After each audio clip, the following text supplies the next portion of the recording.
This place seems familiar.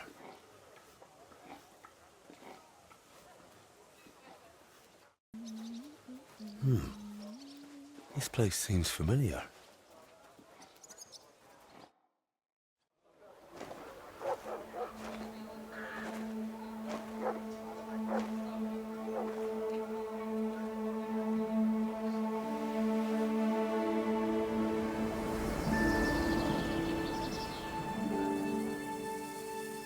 Henry, look.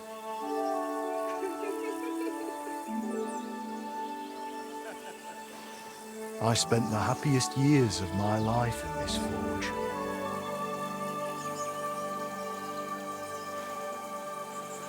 It's such a shame to see the old place just left like that too. Henry! Stop that.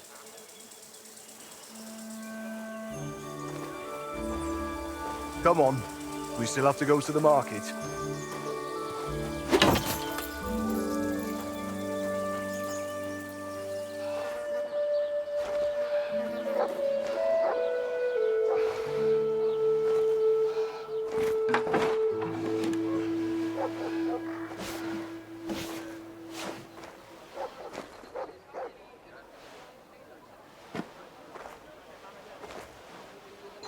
Looking for something, lad?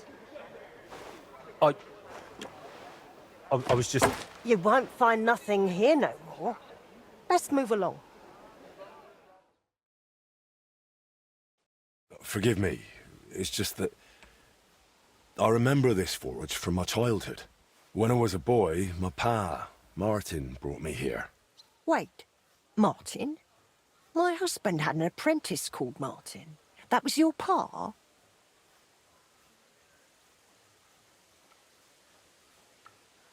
He was my stepfather, but he raised me as his own. That doesn't surprise me. Even as a lad, I could tell his heart was in the right place.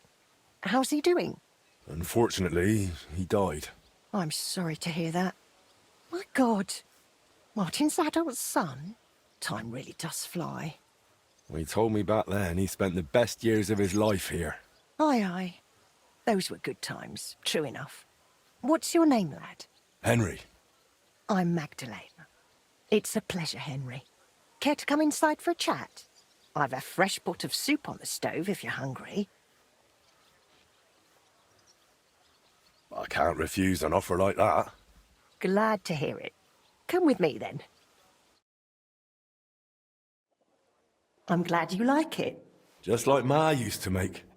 Back when your pa used to apprentice here, my Skodder's forge was the finest in Kuttenberg. Only then out of the blue he fell ill and I lost him. Everything's been downhill since then. His apprentices left and the Blacksmith's Guild couldn't decide who to assign the forge to. Before they could make a decision, the forge's attic burnt down. I was visiting my sister in Visokar at the time. She's with the Lord now too, poor thing. I was left here all alone, on jointure. This room is the only one that stayed unscathed for the most part.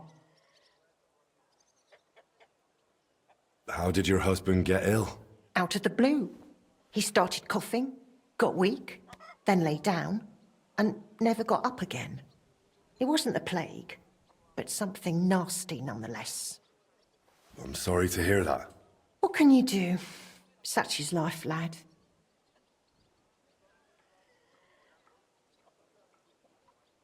Did Martin really not want to take over his own forge?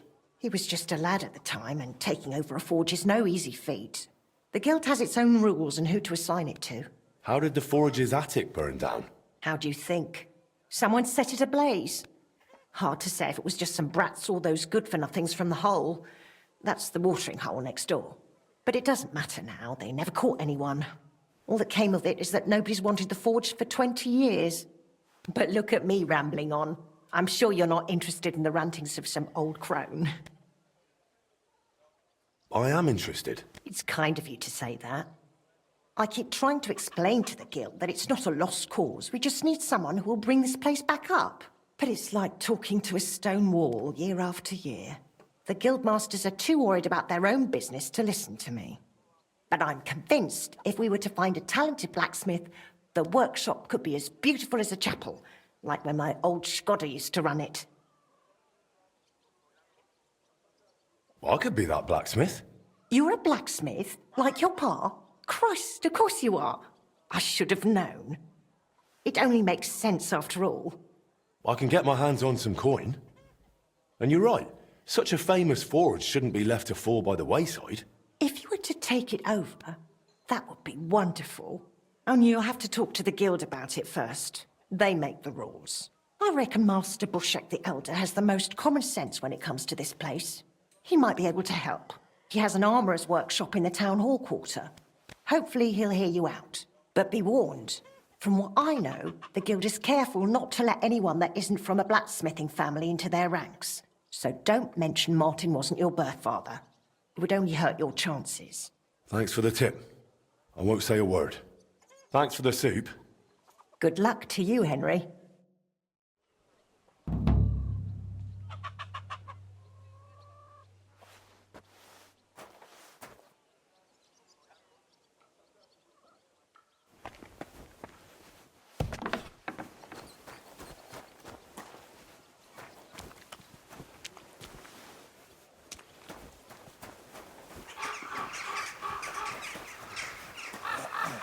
I'm always glad to see polite people like you. God be with you. Greetings.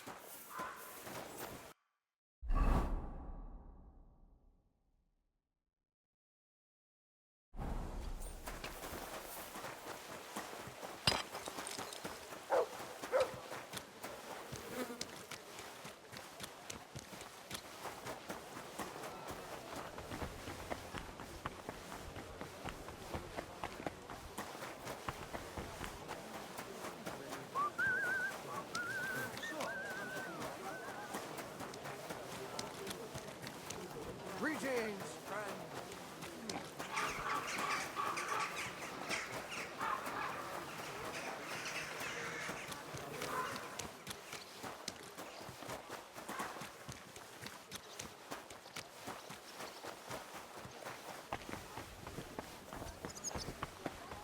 Tell me then, what did he give you for it? Sure. I tell you, and you dob me in. Are you crazy? Look, just drop it, will you? How can I help you today, friend? Master Bushek? Aye? I'm Henry of Skalitz.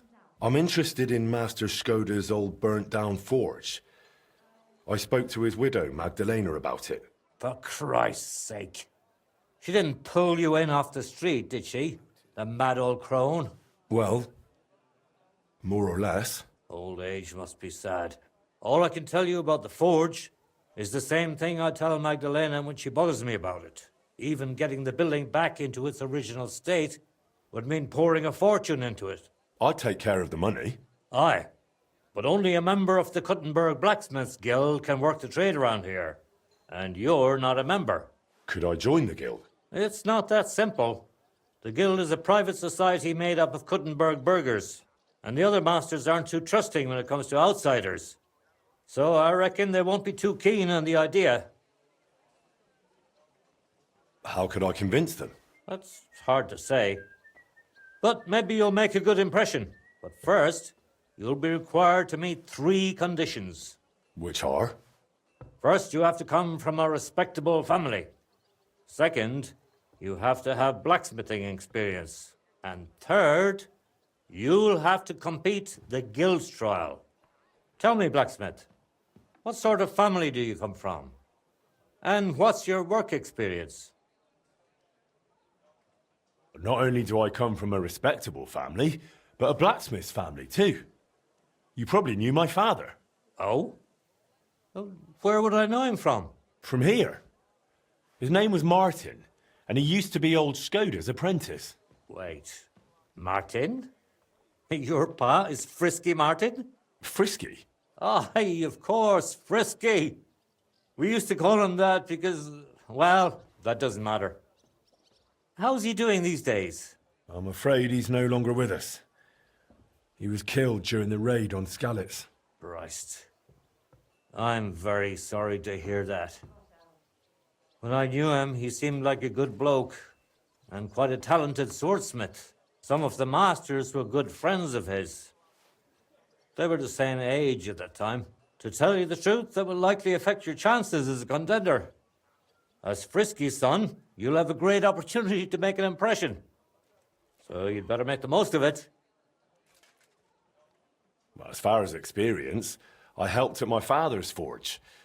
We made a sword for Sir Radzig Cobbler of Dvorets together. Kobila, eh? The royal hetman. Is there any way for you to prove it? I'd be happy to get his word in writing, if need be. No need. I'll trust you. But if the other masters happen to ask, be ready for anything. It seems answering questions about your family and experience won't give you trouble. Now for the most important part. Are you ready for the guild trial? What does the guild trial involve? The guild trial consists of a verbal exam and a practical exam. First, you'll have to answer a few tricky questions from my colleagues. And after that, you'll forge a sword to the best of your abilities right before their eyes. Of course, the trial comes at a small fee for each try. Well then, do you feel up to it? What does the verbal exam entail? In short, all the basics every good blacksmith should know. Can you read, at least a little? I can. Quite well, in fact. Glad to hear it. Everything you need to know is neatly laid out in this handbook on blacksmithing. And for a small fee, I'd be happy to sell it to you. I'm interested in the handbook. Here it is. You won't regret it. I'm ready. Great. But I'm afraid we're not. It will take some time to get things ready. We'll meet tomorrow at noon below the astronomical clock on the square. I'll take you to the guild forge where the trial will take place. And one more thing. If you'd like, you can wait for the trial here. Just say the word. But first, I reckon you should take a look in that handbook.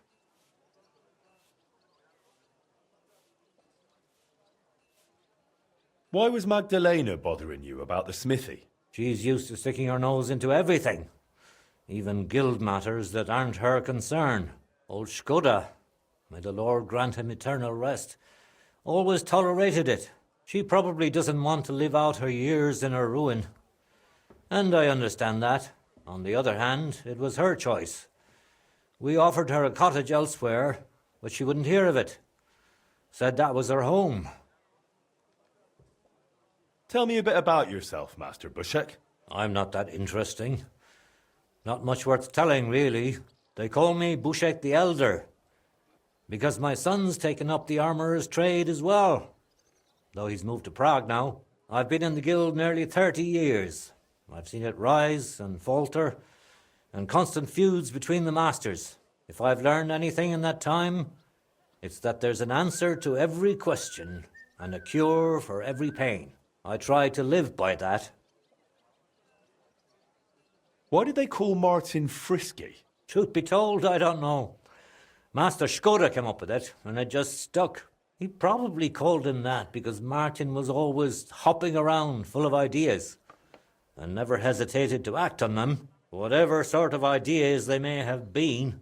We weren't terribly close, what with the age difference. But Martin had a bright future ahead of him. That much was clear to everyone in the guild. He could have become one of us one day. But for whatever reason, he chose another path. What exactly happened with the fire at Skoda's smithy? That was a tangled affair. I still can't quite make sense of it. Fires can start on their own sometimes, from the weather and such. But it had been rainy for days. Widow Magdalena was out of town, staying with her sister, I think. So the place wasn't being watched, and no one saw anything. Naturally, the city watch looked into it as suspected arson. But they never found the culprit. I don't even remember anyone pointing fingers. In the end, it was written off as an unfortunate accident. I'd like to know more about old Skoda. He was a true master, trained in the Empire and in Italy, and always sought to improve. He was known for his versatility. He forged swords, armor, even ornamental grills for buildings. Besides making top-quality work, he also handled relations between the guild and the town. They'd never been better. Sadly, he fell ill and passed away far too soon. We lost a great man.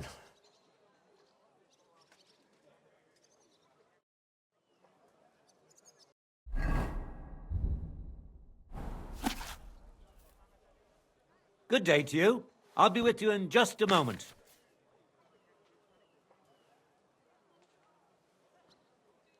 My young apprentice said there was some sort of commotion when I wasn't here. Aye, there was. Well, aren't you going to tell me what happened? There was some...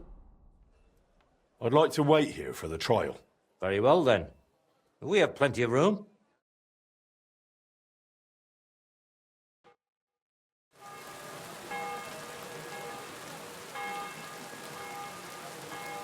Should we get going?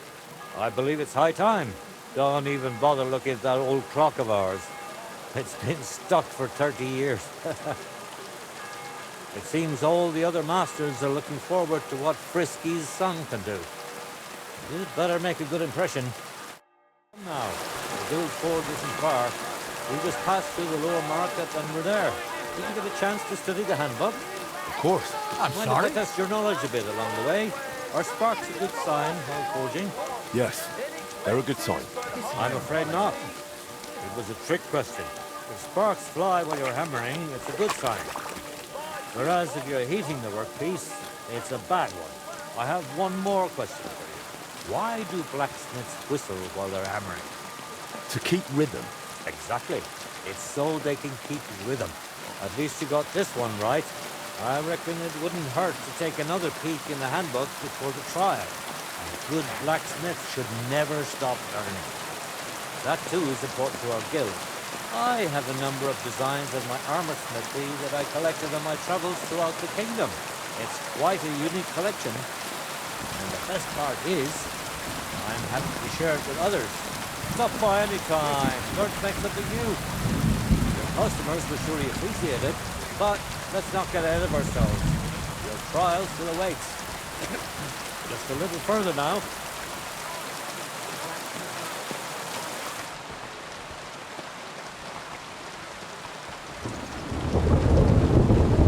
I'm sorry.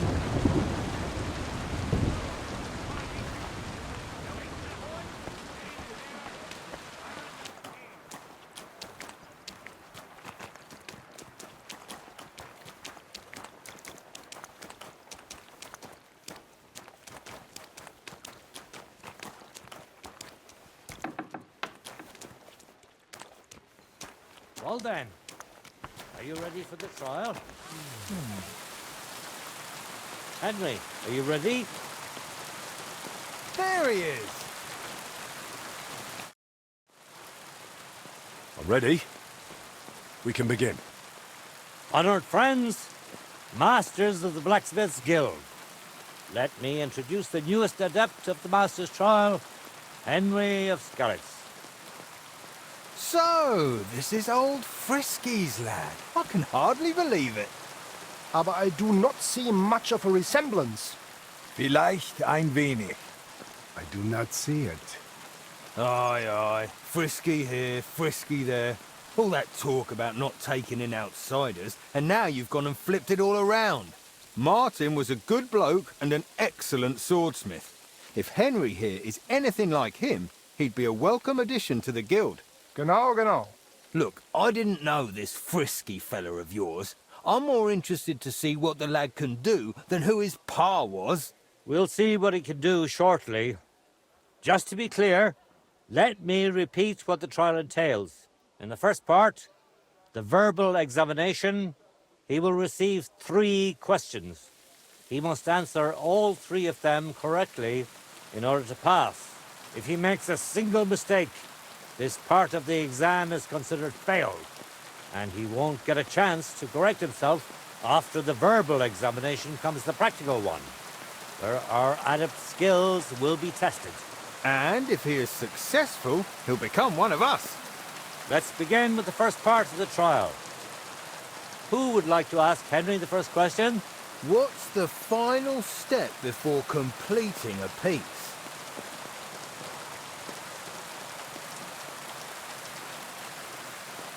Quenching the workpiece in a barrel. That's correct. Richtig. Let's move on to the second. Tell me, mein Anhänger, what is the Farbe of a correct heated workpiece? Straw yellow. Correct. Wunderbar. Last question. How about, why do blacksmiths whistle while they work? To keep rhythm. That's right. At least that. You answered all three questions correctly. Now, just to complete the practical exam, Henry, your task will be to forge a gilt sword right in front of our eyes. Here's the design for it, as well as the materials. I'm sure you know what to do with them. Viel Glück. Let's see what you can do, young Frisky. Let's see, then. Nothing special so far.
Konzentrieren.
Take long now. Almost done.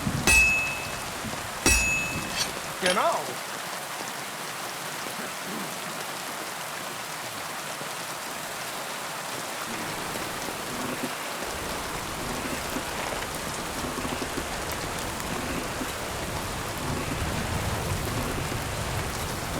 Komm schon.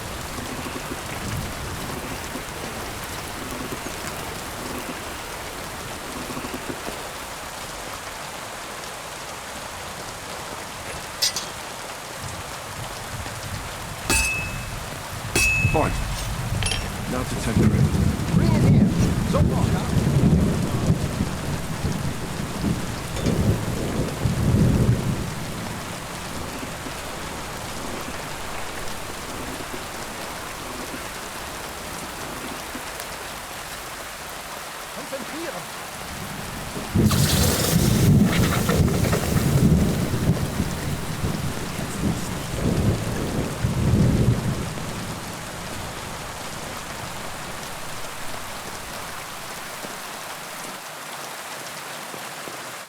done.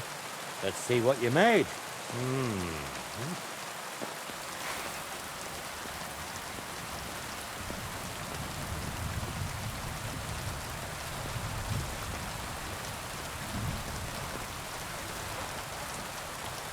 Excellent, Henry. Good work. I'm glad you didn't disappoint. Honored friends, masters of the Blacksmith's Guild, Henry of Skalitz has successfully completed the trial.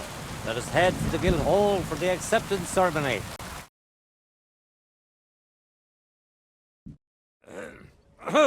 After successfully fulfilling all requirements, I'm proud to announce our guild has grown by a new member. Approach Henry of Skalitz.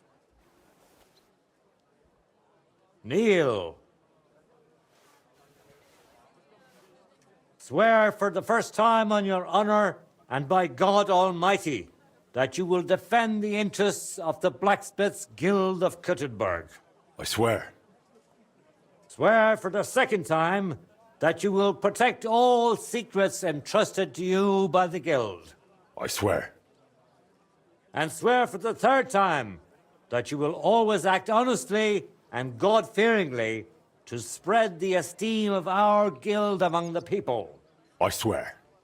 Now hang your guild sword next to those of the other masters. Go on, Not that do it. hard, is it?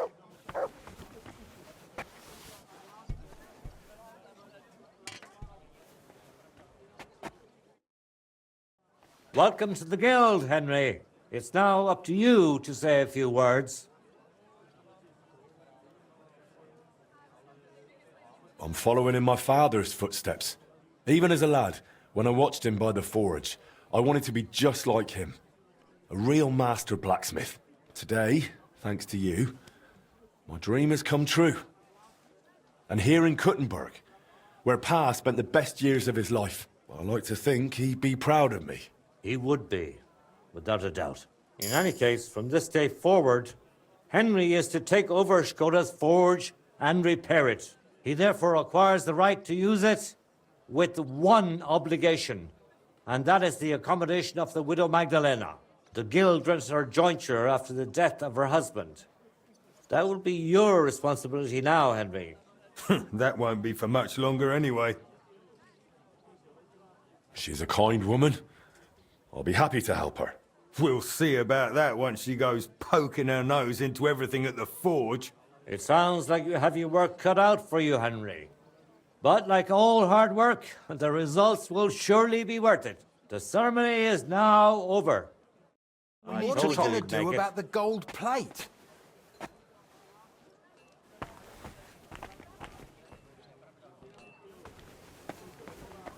The forge awaits, lad.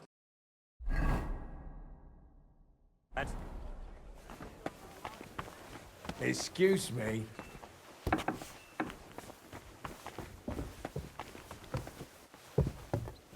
What was it I want to praise the Lord? Are you going to do what we talked about? I don't know.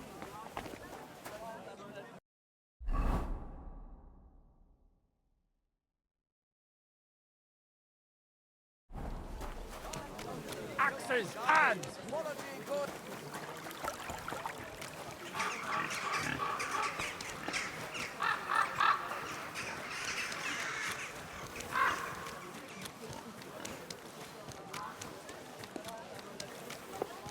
I apologize. Buy 2 pots, I've got lots. Knives! Knives for sale! Iron and steel! I'm sorry.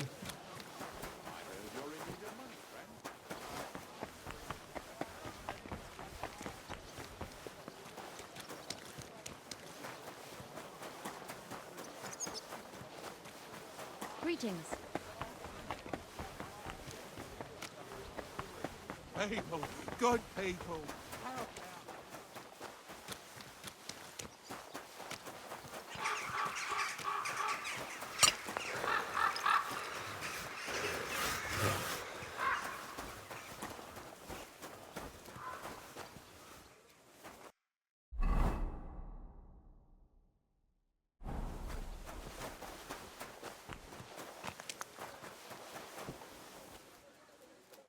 Good news. I gained the right to use the forge. Wonderful. Finally, we can make some progress here. I'm just worried that once you see the mess inside, you'll turn on your heel and run. Why would I run? I'm just joking. But make no mistake, you're in for some hard work. The house will have to be cleared out first before you can do anything else. The forge, as well as the floor above. Clear the rubble, put it in sacks, take it outside to the wagon, pick up the things laying around, sweep the floors. There's much to do, and I'm afraid I won't be of much help. My back isn't what it used to be. One bad move and I'll stay hunched over like an old crone. I'm sure I can manage. I hope so. Looks like you have some strong hands and that you're not all thumbs. But first you'll have to get inside. The entrance from the street is blocked. A beam collapsed. I'll figure it out.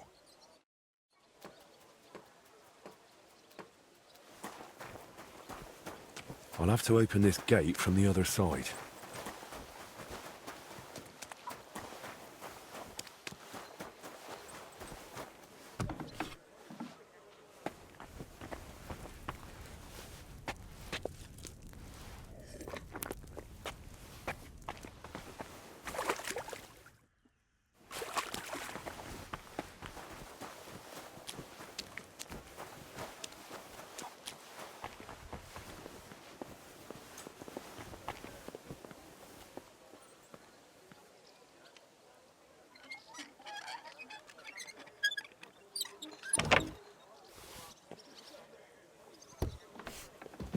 I wonder what's in store for me here. This looks like it was an apprentice's room.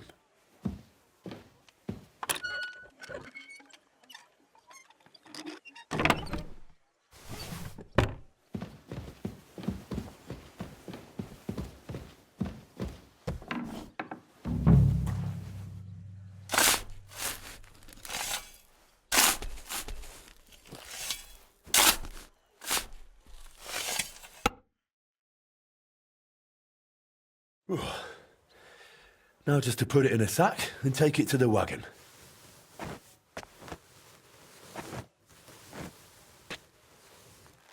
Ah, come on.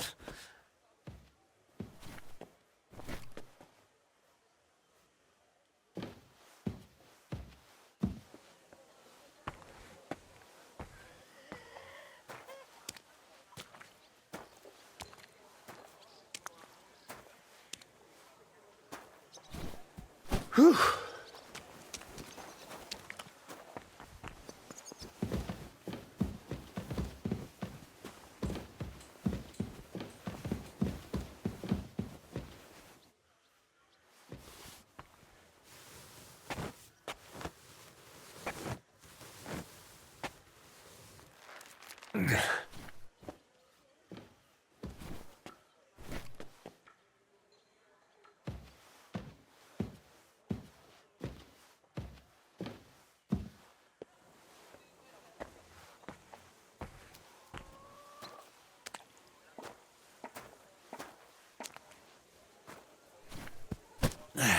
Carrying those heavy Lugging sacks up and down the sacks stairs. really never gets old.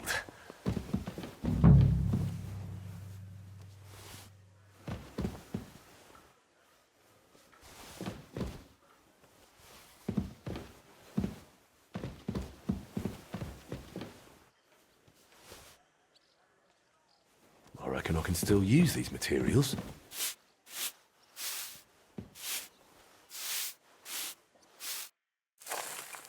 Good as new, I suppose.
did you roll around in? Sorry. I'll go and wash myself now.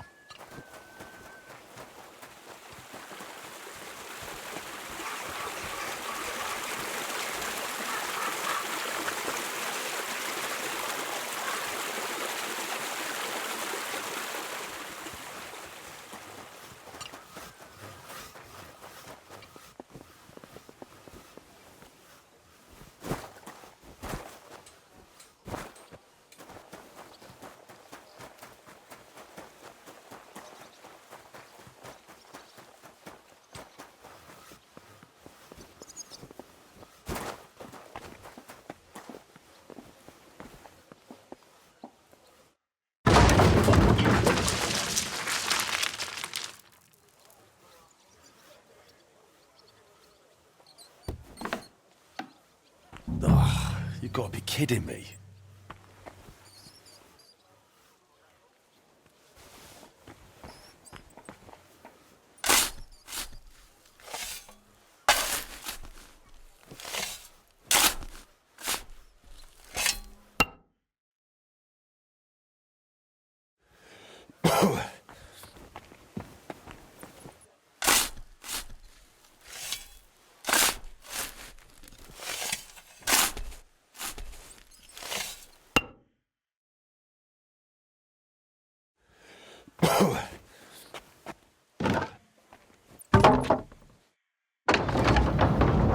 My lord, it's even worse than I thought in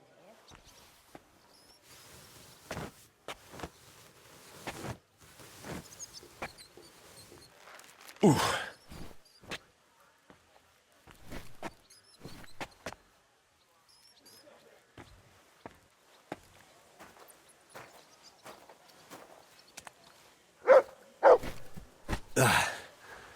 One sack after another.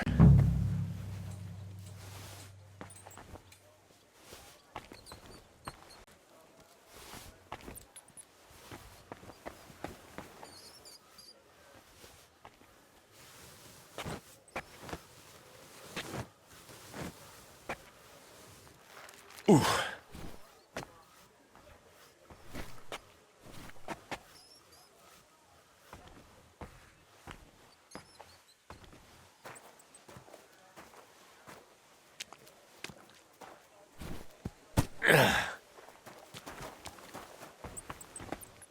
Some of this is bound to come in handy.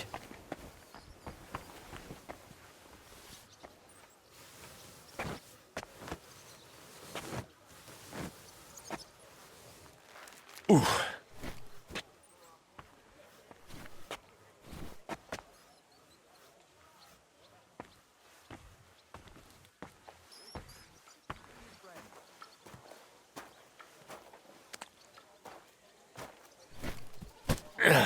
Those sure look heavy.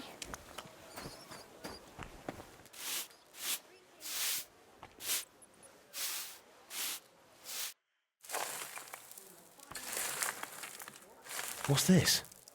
It has Martin's mark on it. I'll have to ask Magdalena.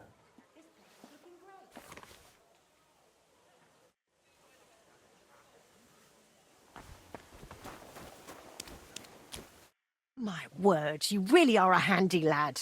And hard-working too. I like to see that. You see this, Skoda? Your forge is finally in good hands. I found this. The mark Martin used to use is on it. Do you know what it could be? Aye, that looks like one of the sketches for that grand project of theirs. They always met up in the evenings after work. All hush-hush, and over something so silly, no less. Why did they meet up? Because of the broken astronomical clock on the Rathaus Tower.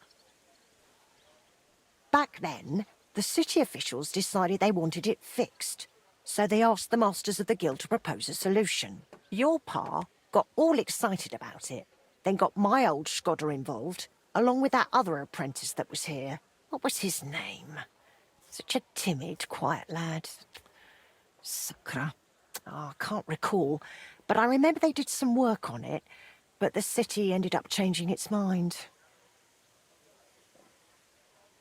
What happened? They brought in some Italians, all the way from Padua or whatever it's called. And how do you think that turned out? They messed it up? It was a terrible disgrace. The Italians ended up running off along with the money. There was no money left for the repairs, and there still isn't. So the clock is still broken. I remember when it still used to chime. But what can you do? Better to discuss what you want to do with this place. I want to spruce this whole place up. All right, then. Come, I'll show you something. This was Skoda's table. He was always sketching something, planning repairs. He could stand here for hours. It was his favourite spot. And now it's yours. It's an honor. I think there's just one thing left to do. You have to put up a shop sign. So your customers know where to go, right? Have a look at the plans here.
Good work, Henry.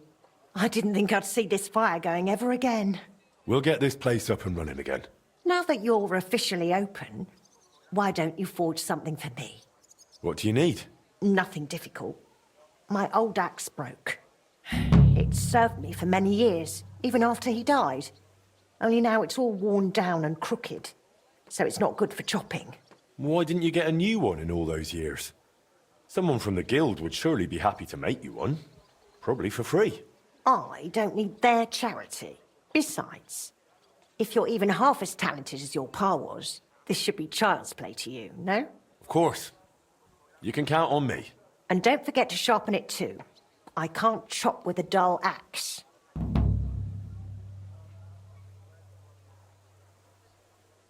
I'd like to know something about Martin. Of course, ask away. What was Martin like when he was young? He was a well-mannered boy. I didn't know him outside the forge, but by all accounts, he was quite a rascal.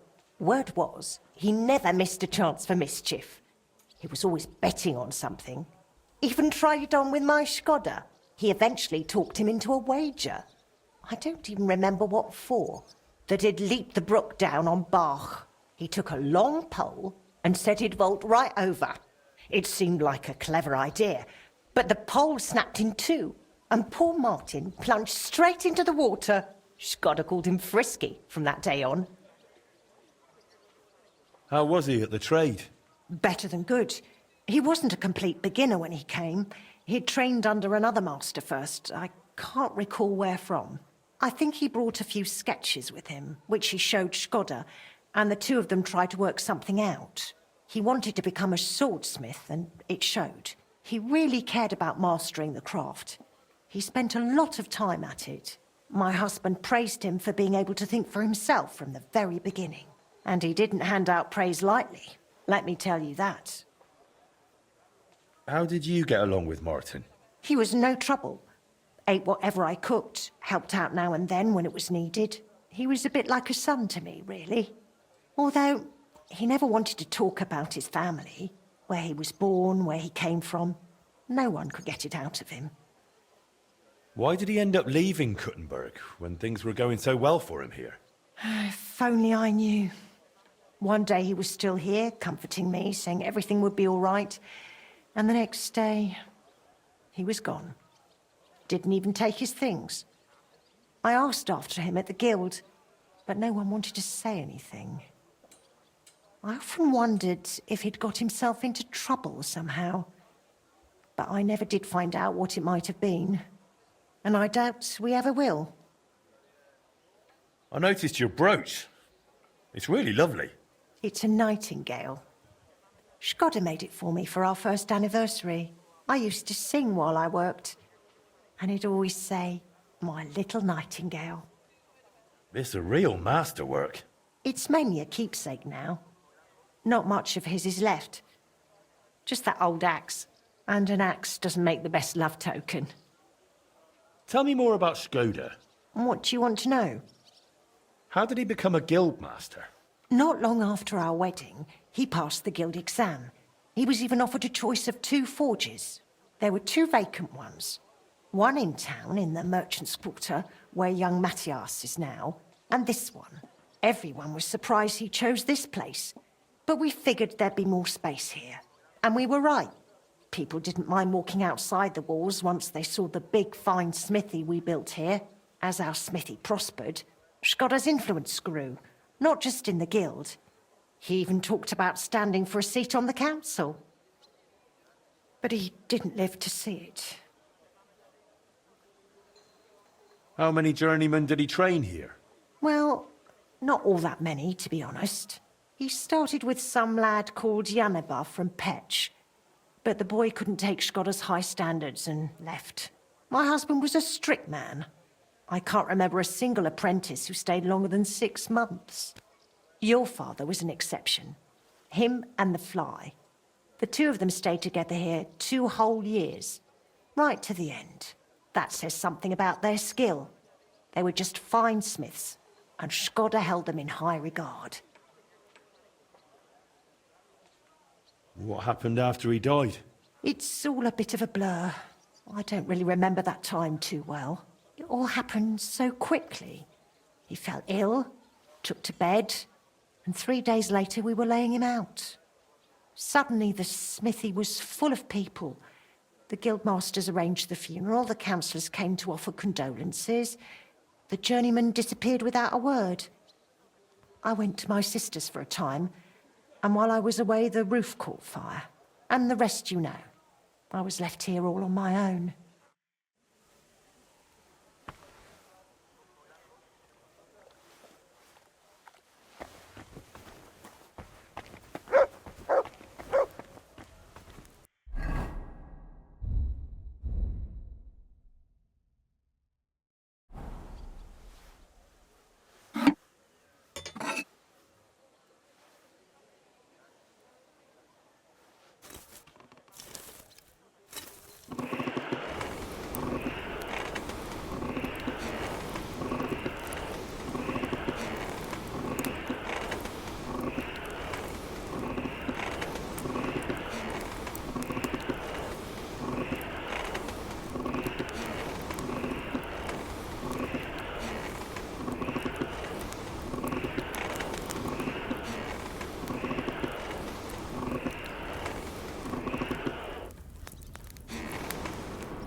All finished.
That's one sharp blade.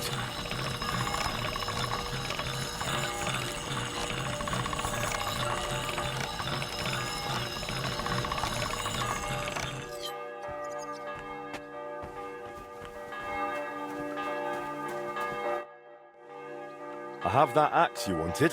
Wonderful. Let's see. My word. This is really great work, Henry.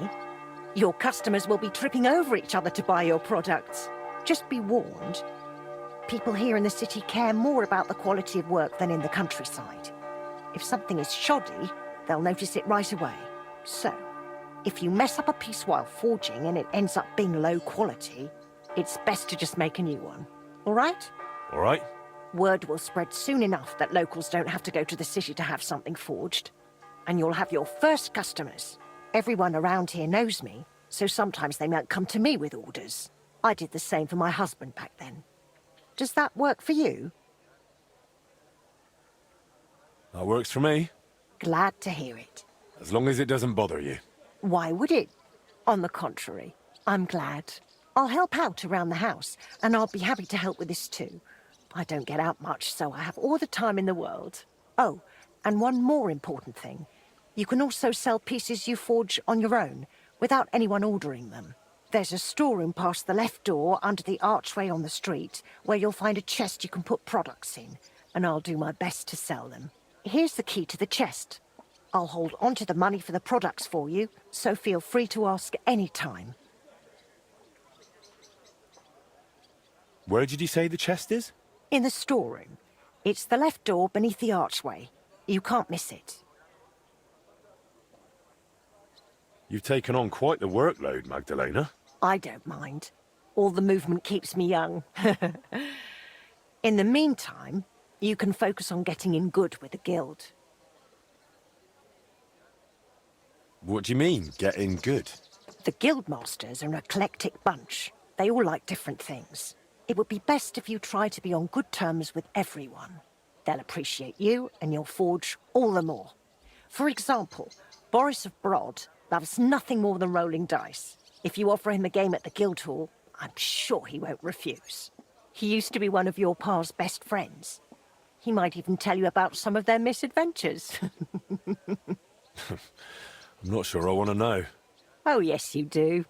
Don't lie to yourself. Take care now. And go and wash up. You look like you could use it.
Christ, pardon me.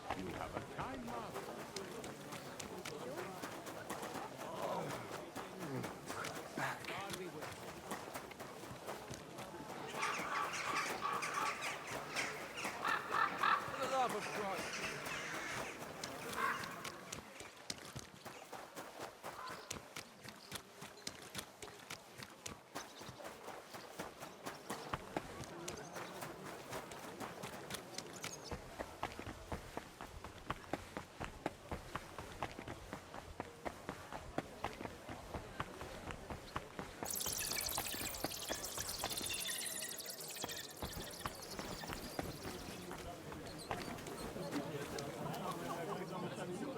Look what I have for you.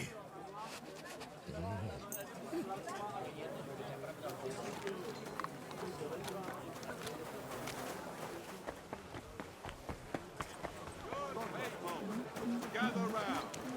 You won't believe.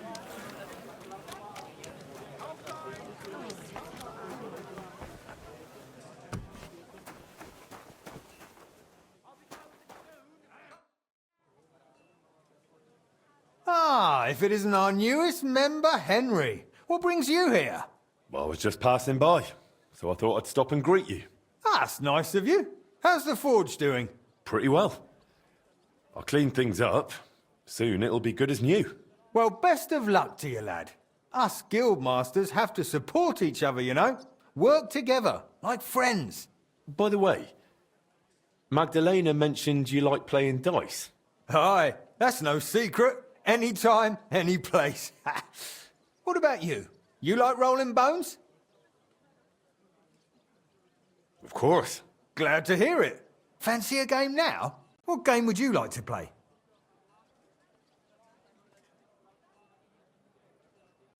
Emperors, and nothing else. Let's play.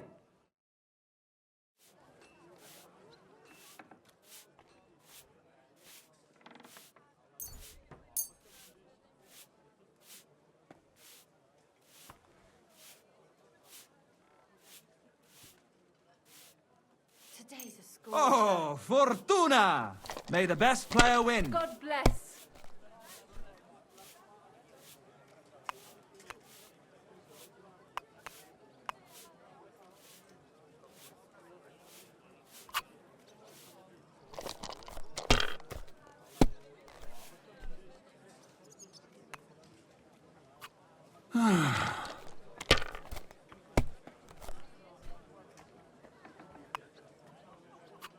Alright, that'll do.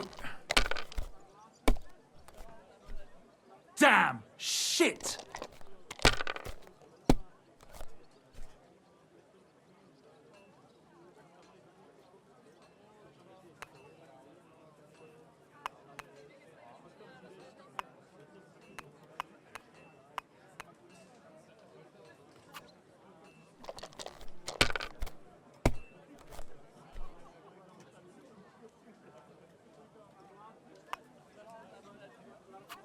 Have you lost your mind? You're going to lose everything.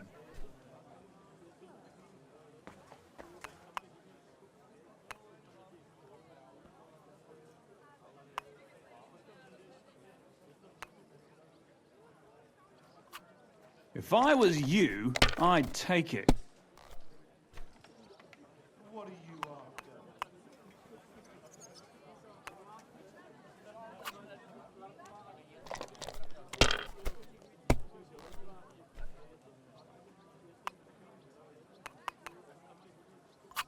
That's enough. Your turn.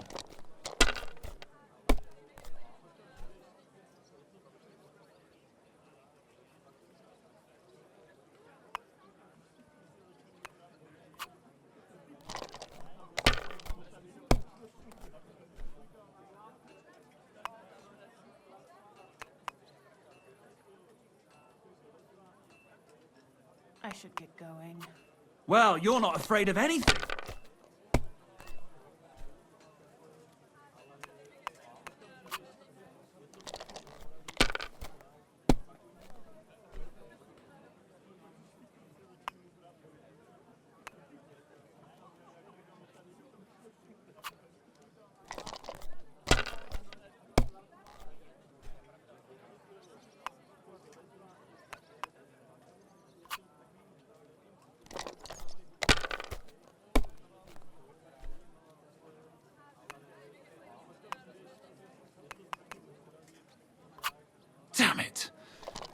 They're yours, lad.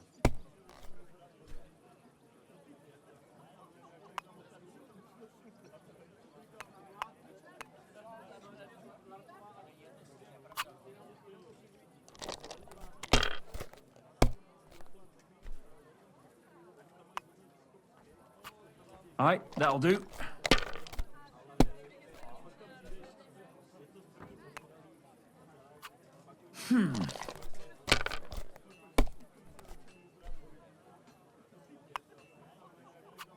These ones here.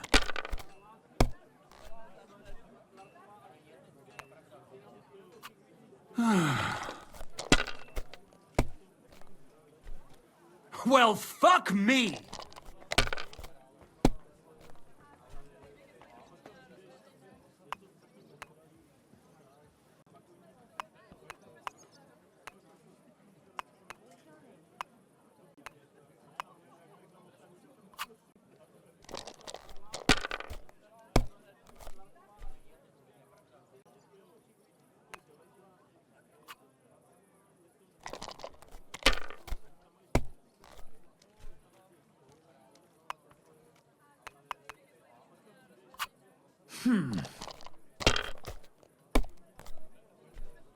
Damn! Shit!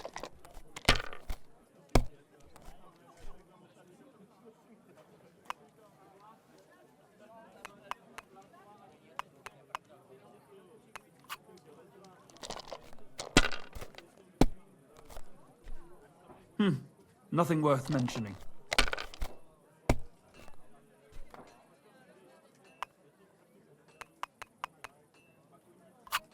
Aye, that'll do.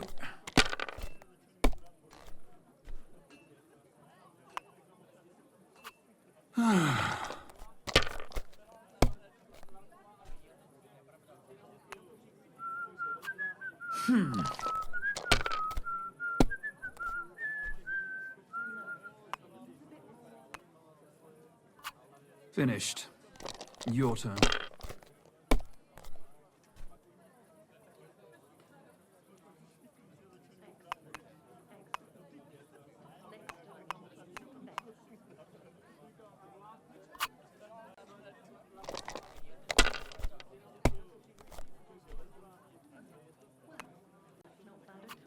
These ones here.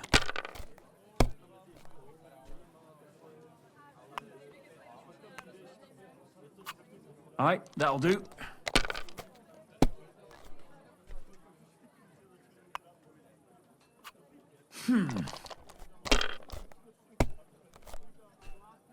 Well, fuck me!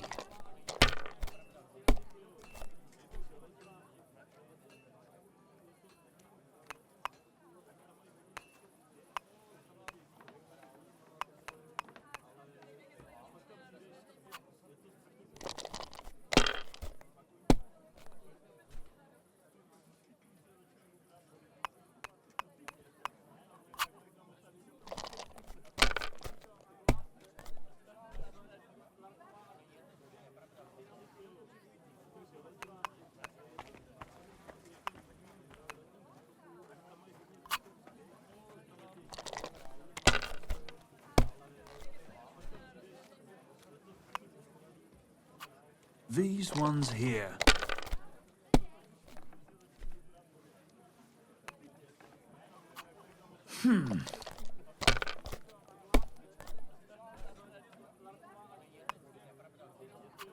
Aye, that'll do. Oh, no! Not good.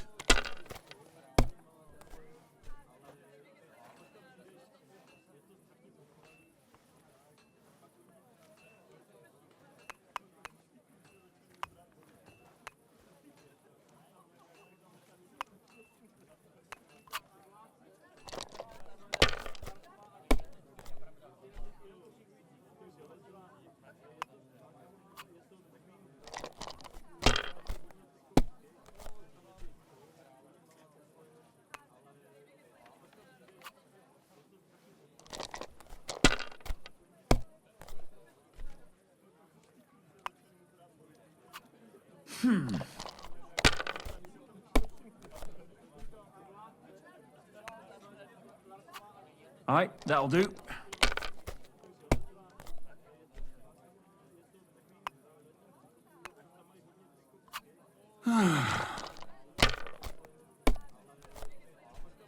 Oh, no! Not good.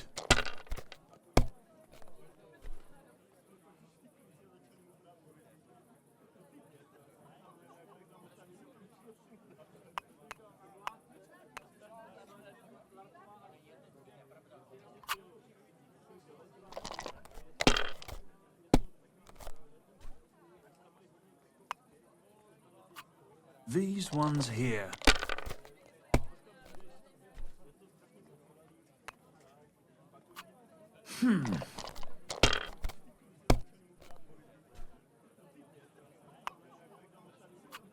Aye, that'll do.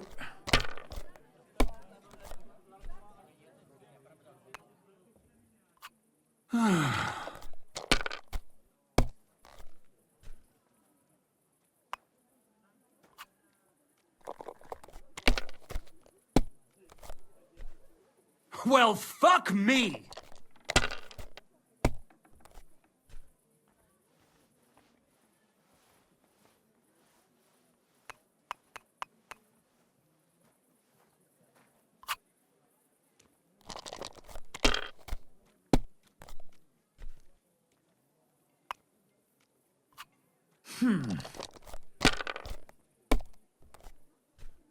My God! Oh, come on!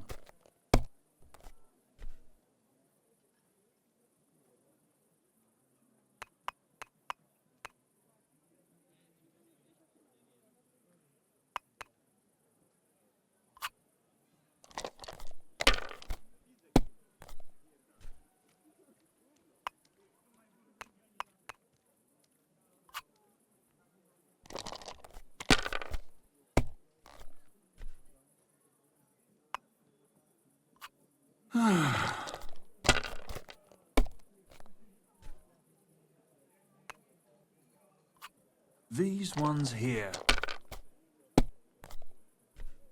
Oh, no! Not good.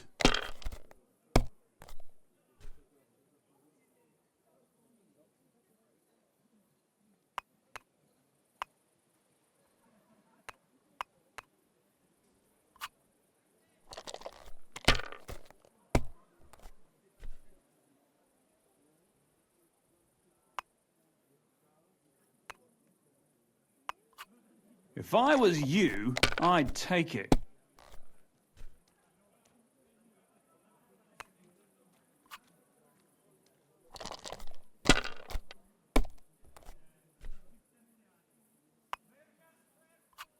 Aye, that'll do.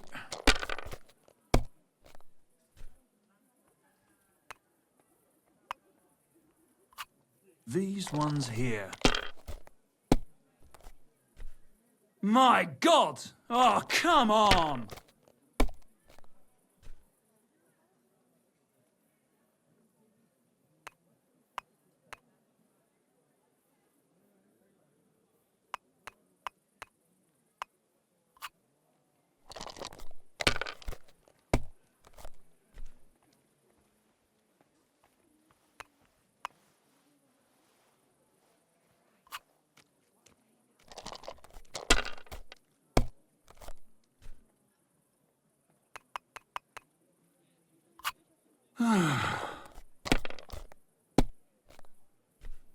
Oh, no! Not good.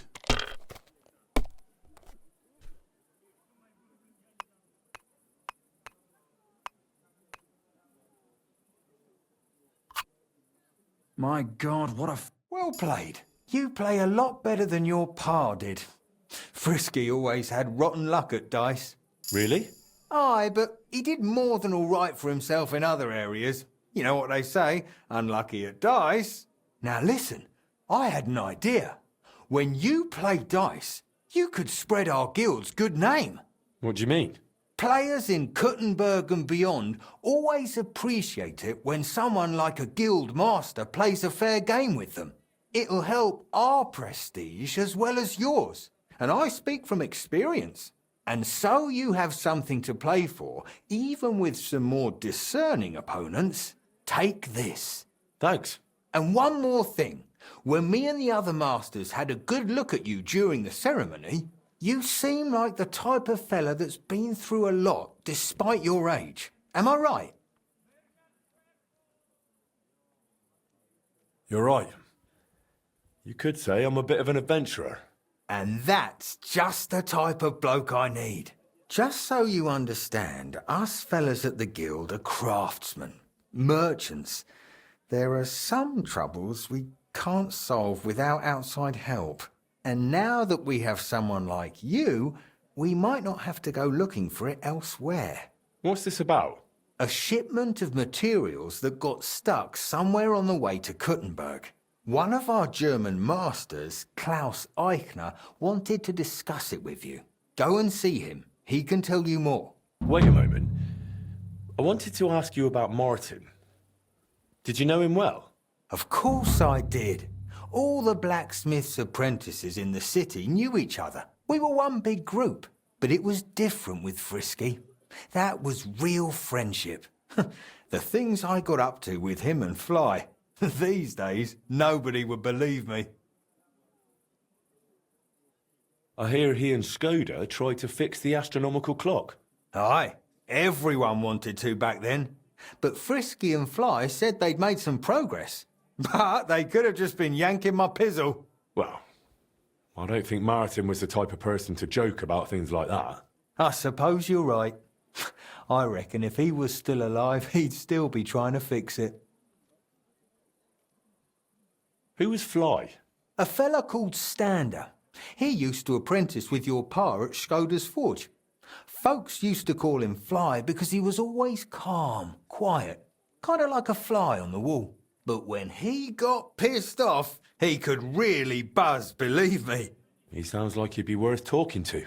Aye, only he left the burg, and God knows where he is now. Maybe one of the other masters will know more. Try asking them about him.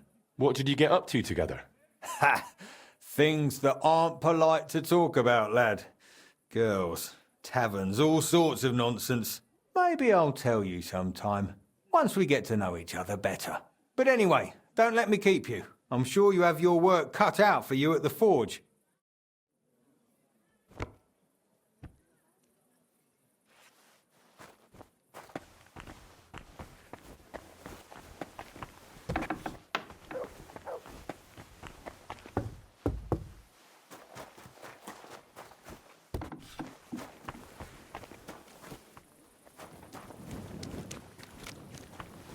Greetings.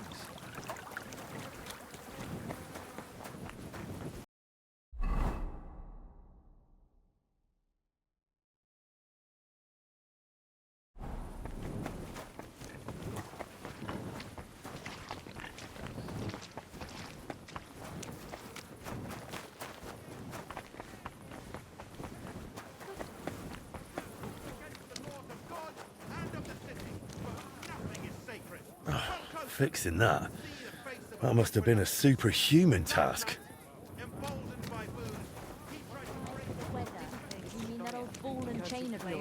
If I was under her, I reckon I wouldn't be able to He get said up that to either. the tax collector, who told him to bring the document to the Rathaus. Let me guess. The hares in the woods are overgrown.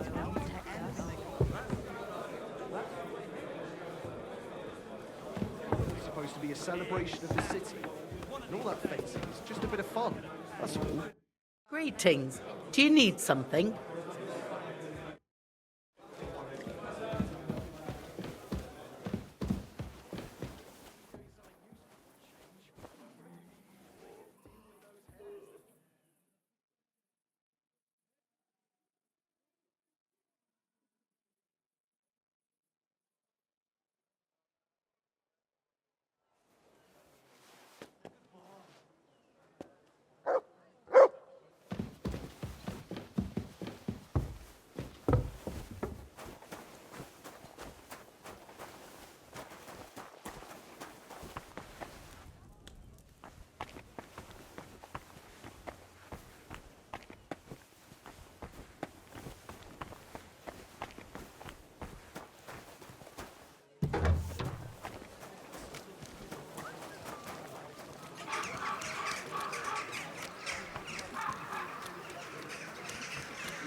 Good day.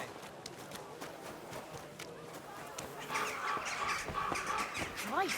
Pardon me.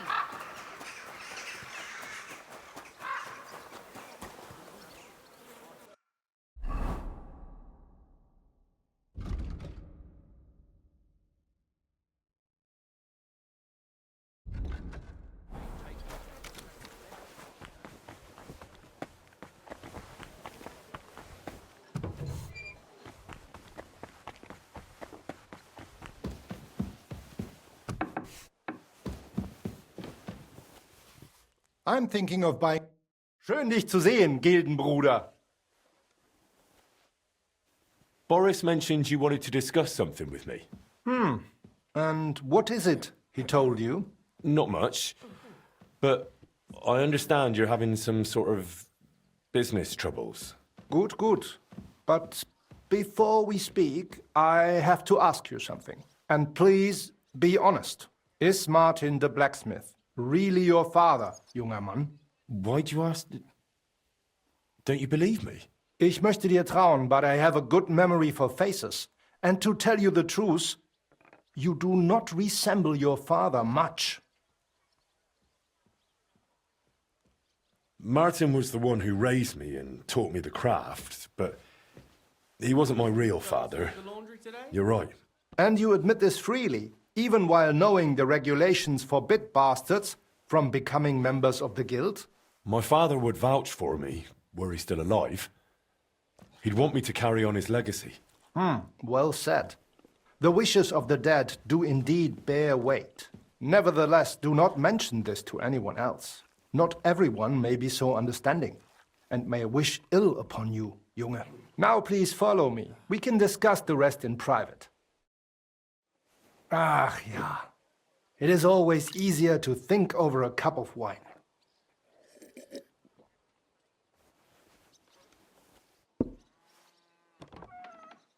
So bitter und so süß wie das Leben selbst. Why did you... Gott segne dich, Klaus. Oh, verzeih, I did not know you had a visitor. Nichts passiert, mein Bruder. Allow me to introduce our newest member, Master Henry. Henry, this is my younger brother, Olbert, a royal official. He oversees the customs and guilds of Kuttenberg. Pleased to meet you, sir. Ja, gleichfalls, Meister. Do not let me disturb you. We shall speak later, Klaus. Auf Wiedersehen, meine Freunde. Good. Now you know my brother as well. He is a man of strong principles. The guilds do not have it easy with him. Your brother is a nobleman. He looks highborn. Nein, not at all. We have the same father. But I was the one to inherit his forge and place in the guild. Albert had to pave his own road. Everything he has achieved is thanks to his ability to deal with people. So he's our ally. We can trust him. That depends. He is an honest man, but he will not give us anything for free. Things used to be simpler with him. Nevertheless, while the world may change, problems stay the same. And you are the one I chose to help me deal with them, junger Mann. I'll be happy to, if I'm able. What is this about, Master? You may not know this, but it is my job to guarantee the guild can do its work without interruption, and that the goods get where they need to. Surely you know our work attracts all sorts of undesirables, right? Did something go missing? Someone got robbed? If only it was just one someone, junger Mann. And I'm afraid we will have to sort this out ourselves. If something happened, why don't we turn to the bailiff? Because things are more complicated than they seem, junger Mann. Look, this city may belong to the king, but it is controlled by rich foremen and trade guilds. While ours may be among the most influential, that is precisely what upsets many people and arouses envy. So the bailiff wouldn't help us? Natürlich hilft er. But the question is how long it would take and how much merchandise we would have left over. What are you implying? Only that there are many who would wish harm upon our guild. What's more, ever since the army arrived in the region, Every dirty deed is blamed on deserters and Trabants. Are you saying they're ambushing our wagons on purpose? Ja, genau. And it is getting harder and harder to save what we can. That is why I wanted to ask for your help, junger Mann. I'll be happy to help. Where should I go? I see you are not afraid of anything, mein Freund. Well, I don't mind getting my hands dirty when it's for a good cause. Gut, gut. That is just what we need. A supply wagon on his way from Prague disappeared yesterday.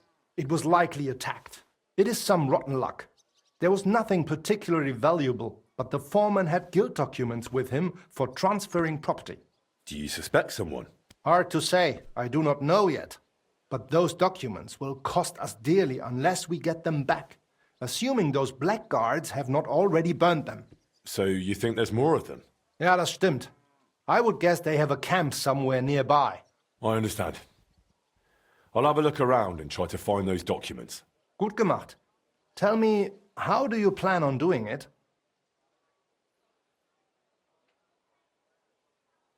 I don't know yet. I'll take a look around and decide then. Good, as you wish. I will give you some potions, ammunition and bandages. Thanks. That'll come in handy. The documents you are looking for have a green seal with the guild's symbol, and they were in a leather case originally. I doubt those blackguards know how to read, so perhaps you will get lucky and find them lying around or maybe in some crate or chest. Is there anything else? Nein, das ist alles. Get those documents back if you can, but remember, du solltest vorsichtig sein, junger Mann.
Blessings to you.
A bandit camp. Just like Eichner thought. I hope they haven't burnt those documents yet.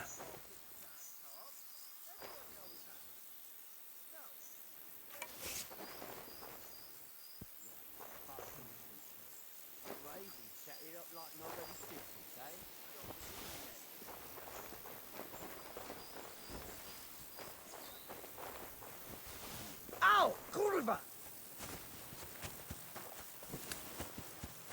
What the fuck was that?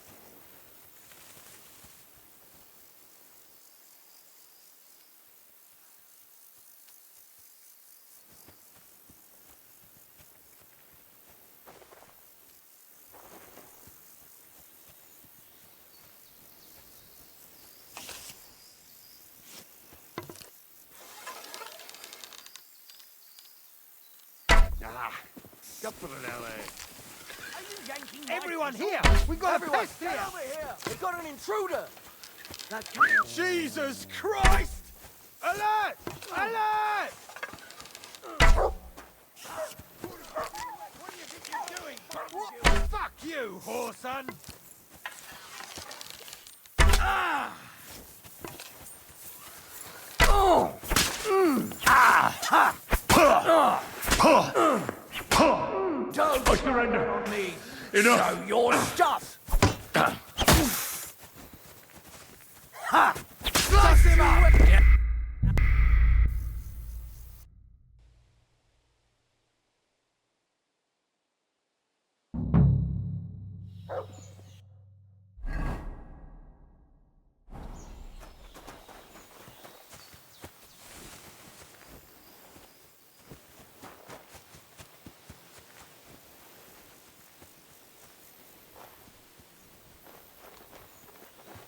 A bandit camp. Just like Eichner thought. I hope they haven't burnt those documents yet.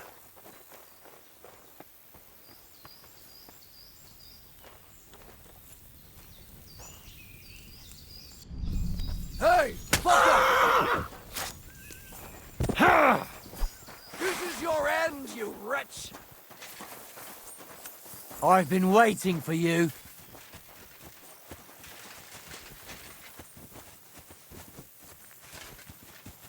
What do you want? Ah.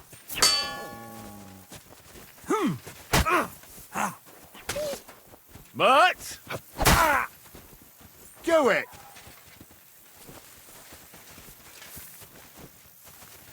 Take that! Show your stuff!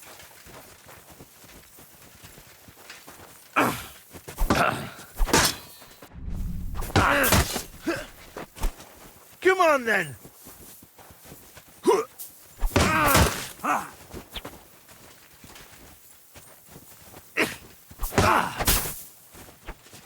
I've been waiting for you.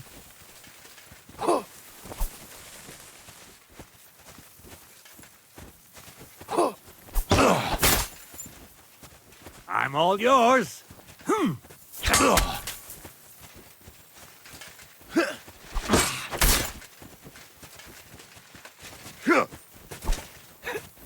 No match for us, fucker! Show your stuff!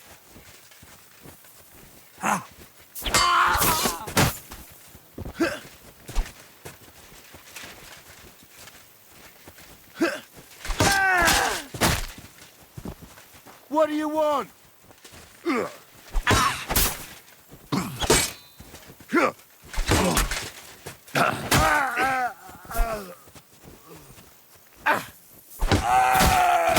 I've been waiting for you.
God, where is that dog?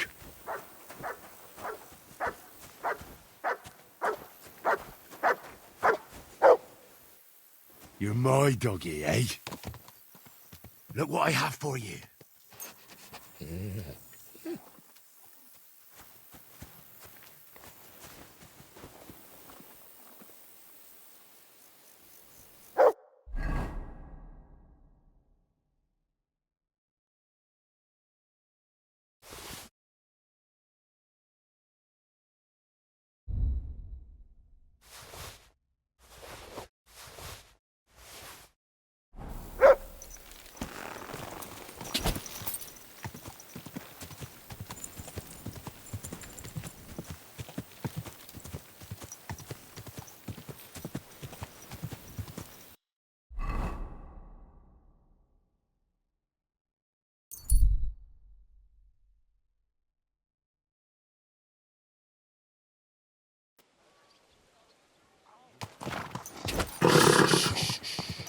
Easy, good horse.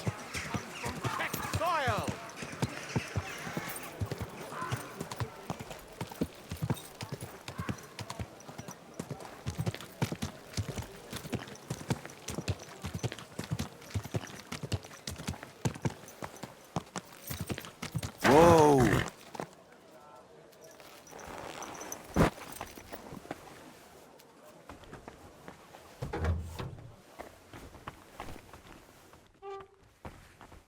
Gepriesen sei der Herr. I got lucky. I managed to get back those stolen guild documents. So you found the scoundrels that did it? Aye. I took back what they stole, then I took care of them. Good. But like I said, it was a needless risk. You should have left that up to the bailiff. Now, show me the documents. Here they are. These are the only ones I found with our seal. Oh, mein Gott. Is this really all the documents? Why? Is something missing? Schwer zu sagen. But I think something else is behind this. It seems I will have to have a serious talk with the Brezhnov abbot. But that is for me to worry about. You did your job perfectly. And the other masters will hear about it. You can be sure of that. By the way, I heard you are looking for a man called Standa, whom they called Fly? Aye. Do you know something about him? I asked my contacts and found out he went to Horshan. Apparently he worked as a blacksmith in the mines. Why are you looking for him? Boris told me Fly used to apprentice at Skoda's forge with my pa. Maybe he has some stories to tell. Ja, das ist möglich. I do not remember him much, but it has been a long time. That it has. We'll see what he remembers. Anyway, thanks for the help. Nein, thank you, mein Freund. Und wenn es dir nichts ausmacht, I will mention this to the others. The guild should know what you have done for them.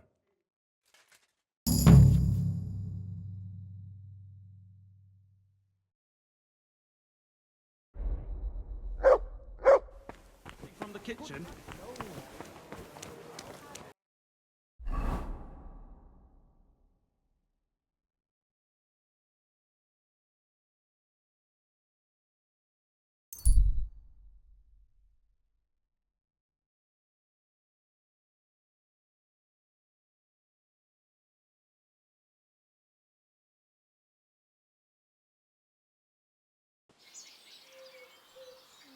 Greetings.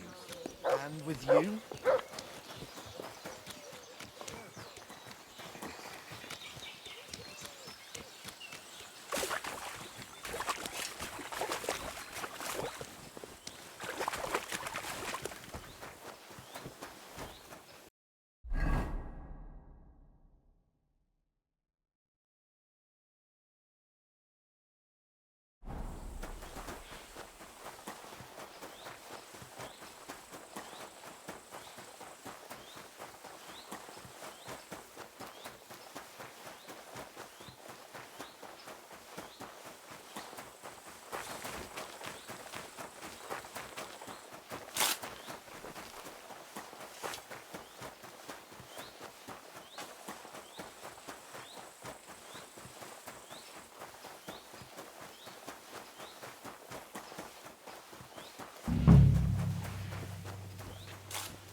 God bless.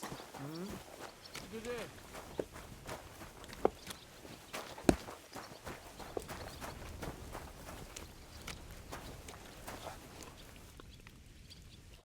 Welcome, sir.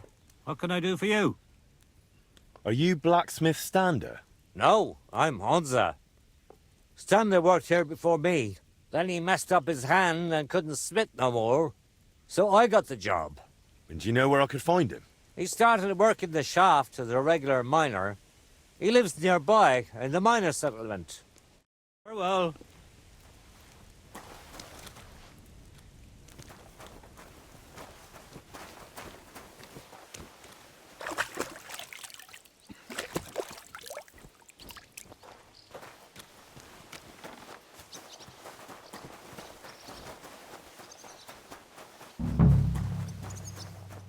Nothing to you. What a day.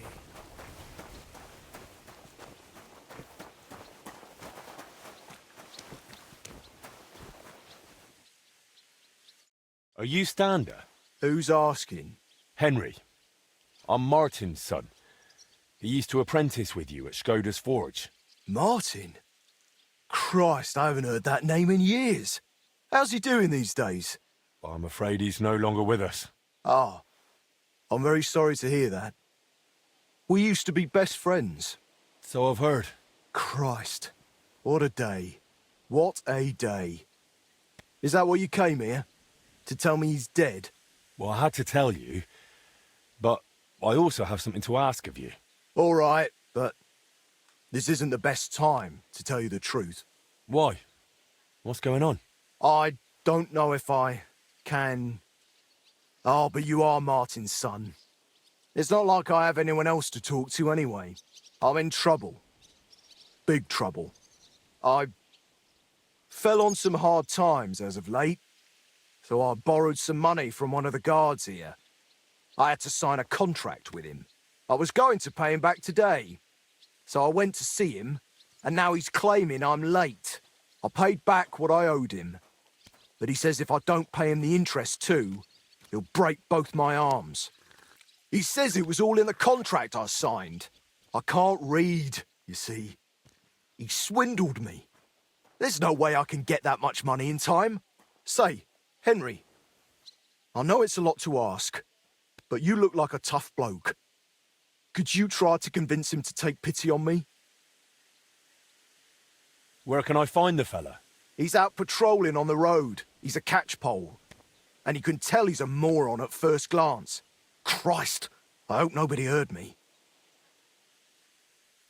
Why are you so afraid of him? Because he's a madman. He'll beat the shit out of you just for the hell of it. The miners call him Leech. Maybe he's just bluffing. Trust me, he's not. I knew a lad who owed him a lot less, and now he's a cripple. I wanted to ask you about the Kuttenberg astronomical clock. I heard you and my pa repaired it together. Look, I don't have time to think about the bloody clock. That bloke is going to break my arms. All right, then. I'll sort out your debt with the guard. Thank you, truly. Thank you, but watch out for him.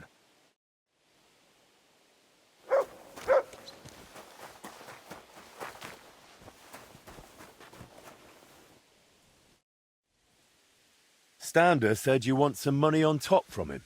And what's it to you? I think you ought to forget about the interest.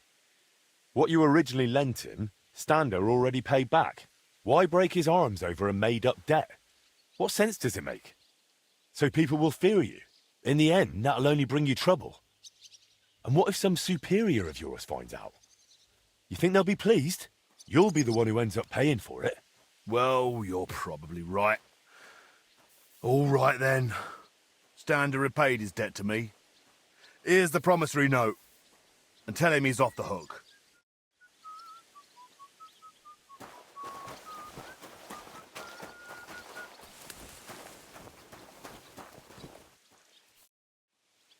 I sorted out those problems of yours with the guard. He'll make do with what you originally owed him. You're even. Here's the contract. Thank you. Truly, thank you. You wanted to talk about the astronomical clock. But why with me? The guild assigned me Skoda's old forge, so I'm fixing it up. And while I was cleaning, I found a plan of the astronomical clock. Magdalena told me the two of you tried to repair it on your own back then. Wait. You're the master of old Skoda's forge now? That I am. Well, I'll be. And Magdalena is still living there? She is. That's good. How's she doing? I don't really know. She was sad to see how long the forge was in disrepair. And living in a half-broken down house must have been tough. Poor thing. When old Skoda died, she must have been through a lot. I have to go and see her. I have to see her and apologise. I just have to. I don't want to be here anyway. You reminded me of the old times in Skoda's forge and damn it. I'm a blacksmith, an armourer. I was almost ready for the master's trial. Oh, only I can't fight for my place in the sun. I never could. That's why I'm rotting down here in the mine. But maybe it's not too late. I'll try and find some work in a forge, somewhere near Kuttenberg. Maybe in Bach. But first, I'm going to Skoda's forge to see Magdalena. And nothing is going to stop me. Wait, I wanted to ask you about the astronomical clock. The clock's waited for 20 years. It can wait a while longer, can't it? I have to go and see Magdalena.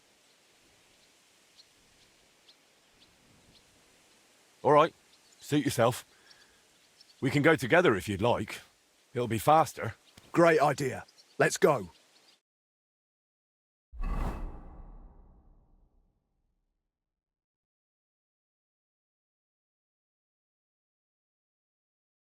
God be with you. Wait, who? You seem familiar. Magdalena. It's me. Stander. Stander? Oh, that Stander. My lord, you've changed so much. Well, it has been 20 years. I'm so glad to see you. You look great. Oh, please. I'm an old crone. What are you doing back here after so many years? Henry here reminded me I left you alone here back then. And I came to apologise. There's no need to apologise. Really, everything is better now. As soon as the fire got going again, it's as if things were back to normal. Oh, just like the good old days. When Skoda died, it's like everything went belly up overnight. What do you mean, everything went belly up? Well, everything just fell apart. I found a job in Horshan. Martin stayed in Kuttenberg and Magdalena. I'm very sorry. Really. Stop apologising already. It was so long ago. I'm happy to see you. Really? Yes, really. Now stop your sobbing already, will you? I heard you did something to your arm in Horshan and couldn't smith anymore since. Aye, that's what I get for betting. I bet I could lift a basket full of ore. I did it, but I tore something in my arm. Christ, you men. They took on another blacksmith in my place, and even once my arm was healed, I never got my job back. So I went from armourer's apprentice to a bloody miner. What a load of shit. You know what, Stander? Since you don't want to go back to Horshan... That I don't. I thought you might want to stay and come and live with us. What do you think, Magdalena? Why not? There's plenty of space. This used to be your home, didn't it?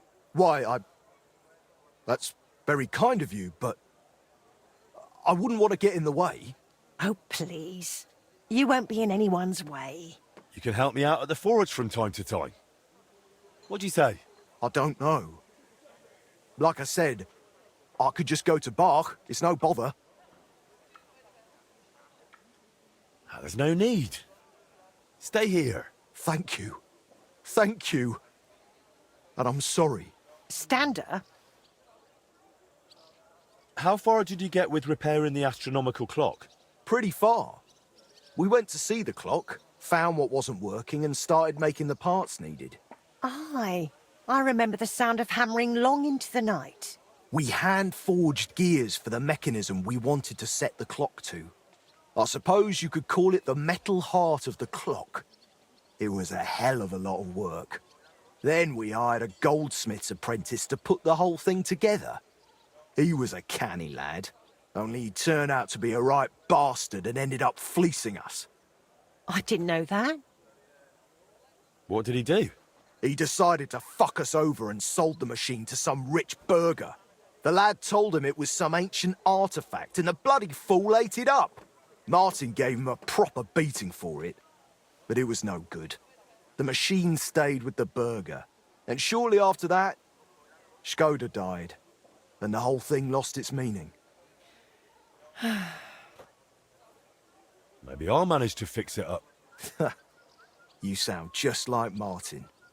He put his heart and soul into the repair, but it's all so long ago now. What's the name of the burgher who kept the mechanism? Looking to get it back, are you? Forget about it.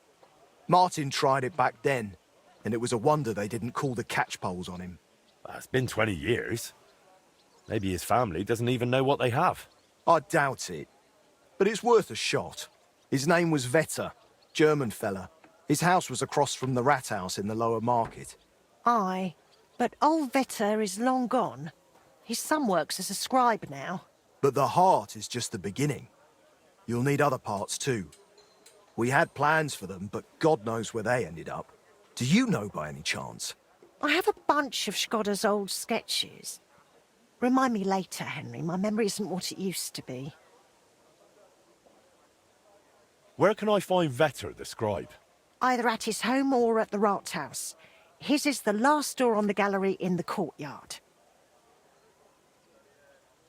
What does the mechanism look like? It's a kind of large metal target, about a foot in diameter. It has sliding circles and grooved rails attached to it. They're supposedly used to measure the time by the sun and stars. But to be honest, I don't know how. I'll go and talk to the scribe then. Let's hope he doesn't take after his father. I suppose I'll go and settle in.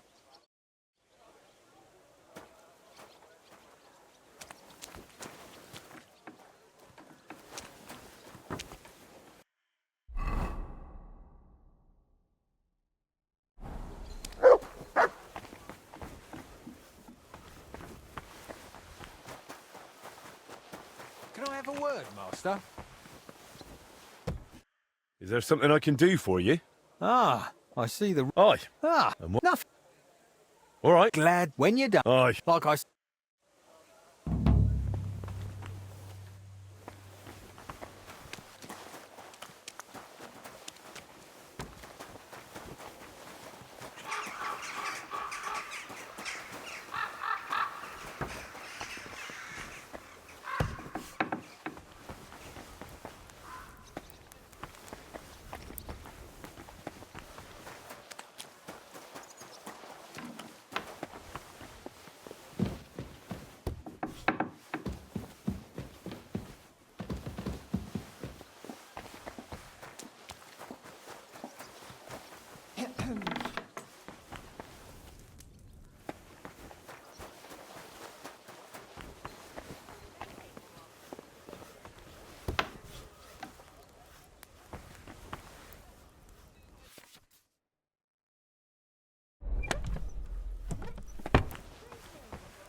Henry, do you... What's it about? Yesterday I promised the priest from St. James I'd stop by. Would you carry them to him, please? Sure. Thank you so much. How's trade? Nothing sold yet. Try stopping by tomorrow. I'd like to know more about your husband. What would you like to know? How did you meet? I met him at a dance, just after he returned from the German lands. Back then he was still a journeyman. tall, strapping lad. All the girls had their eye on him, but he chose me for the first dance. There was a spark between us, and right away, we both just knew we were meant for each other. We were wed within a year. Did you have any children? We weren't blessed with children, sadly. We buried our little Annie almost as soon as we named her. She was barely 3 months old. She died of diphtheria. And poor little Yannick was stillborn. I nearly died giving birth to him too. After that, I could never carry again. Shkoda tried to make it right. He took me to all sorts of healers. We tried every decoction and potion. But it wasn't meant to be. So it was just the two of us in the end. Tell me something about yourself. Oh, there's nothing worth knowing about me. Just an old crone fussing over her hens. Where are you actually from? From Kuttenberg, of course. Well, to be precise, from the cottages beneath St. Barbara's. We were a poor family. My father slaved away to put food on the table. But it was always cheerful at home. Just because you're poor doesn't mean you have to be miserable, right? How did you even survive all those years here on your own? As best I could. I grew a bit for myself in the garden, sold the rest at the market. I had my hens. The guild sent me a few groschen each month too. It was more of an alms than anything else. But I managed. I've learned not to whine and to face hardship head-on, like my Shkoda did. Forgive me if this sounds rude, but why didn't you find another man after Shkoda died? Before God, I pledged myself to him alone. No one could ever take his place in my heart. Didn't you ever feel lonely? Perhaps sometimes. But I know plenty of folks around here. There's always someone to drop in for a chat. It's not that I closed myself off to love. It just never crossed my path again. I suppose it wasn't meant to be.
This is going to take a while yet.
Quick.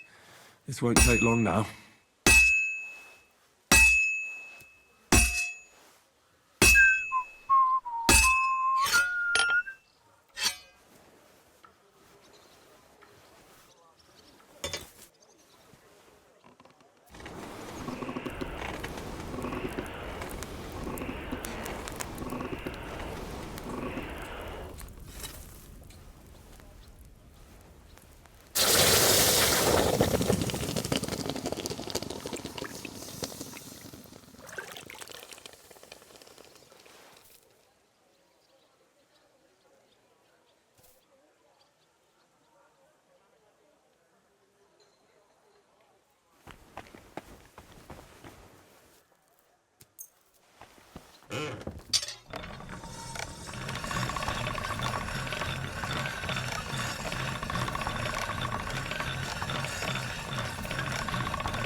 That's one sharp blade.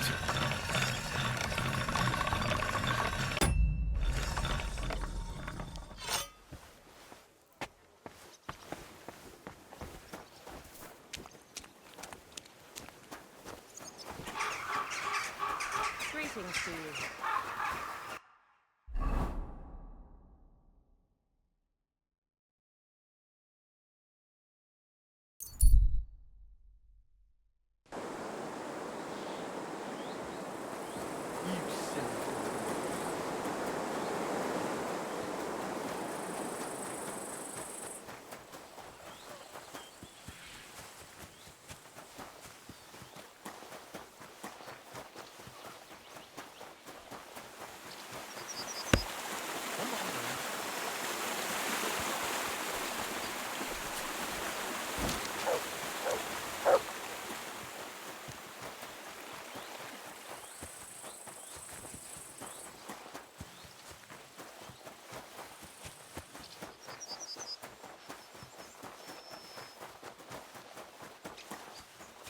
Praise God.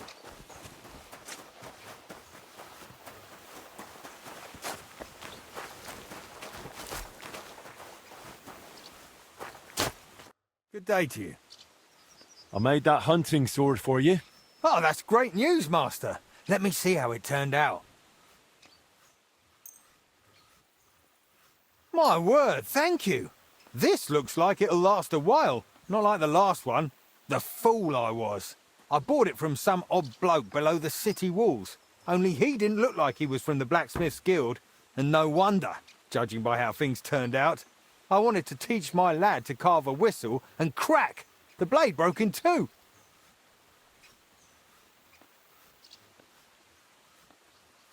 Guild or not, if you ever need anything else, come and see me. Henry's Forge. Quality at a friendly price. Understood. I'll tell my friends about you too. You can count on it. And thanks again for the hunting sword. Take care for now.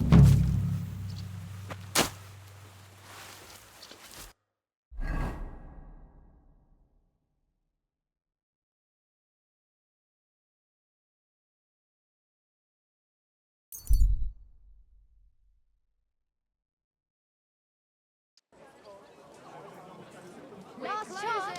Find where.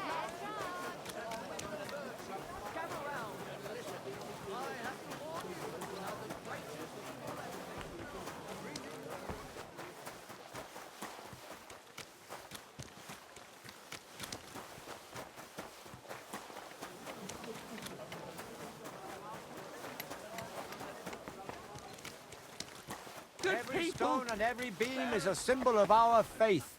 Help us build it.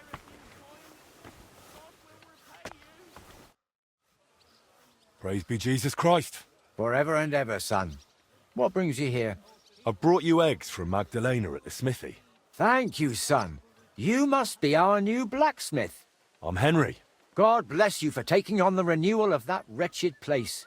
How are you doing, anyway? Magdalena has told me a bit, but I'd like to hear more from you, too. I can't complain.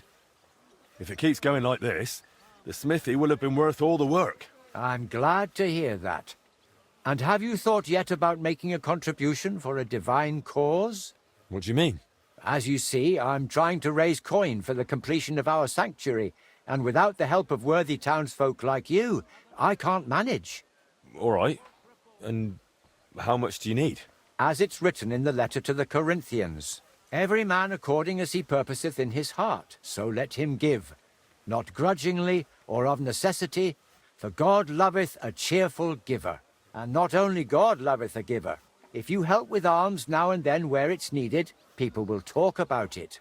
It'll surely come back to your smithy and guild. Whether in new commissions or in God's mercy, you can try it right away. Step up and contribute to the building of our sanctuary.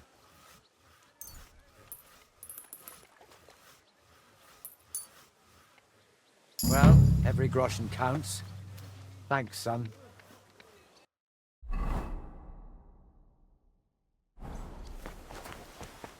The generosity you show. God grant you.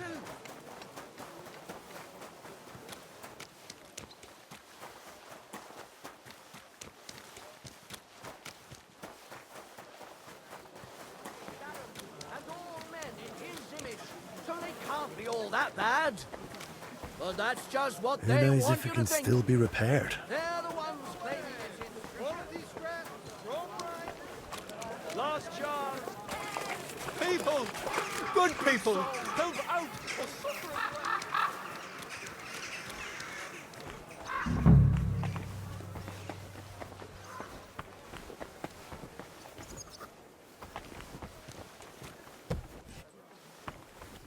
Greetings. Servus, guter Mann. What can I do for you? I heard you've got some curious heirloom from your father. Ah, yes. The ancient mysterious device. Heaven knows what it's for, but it's surely a rare thing. Why are you asking about it? I'd be interested in it. I can't just sell it. It was my father's. Sorry to disappoint you, but that mechanism's not what your father thought it was. And what do you think it is, then? It didn't occur to you that thing might be the devil's work? Sorry? From what I've heard, the new Archbishop of Prague, Hare, is obsessed with machines like that. He's searching the whole land for them. How would you know that? They're already talking about it in Prague. That there's one in Kuttenberg. I'd say someone from the Archbishopric will be calling on you soon. They'll be asking questions. And maybe even the Holy Inquisition will get involved. But that's... surely not. Well, in that case, best get rid of the machine while you still can. I'll gladly take it off your hands, provided your price is fair. All right, fine. I don't want anything to do with the Inquisition.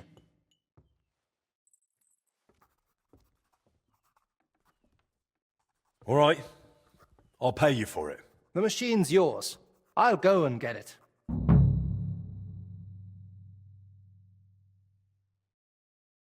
Man. God bless.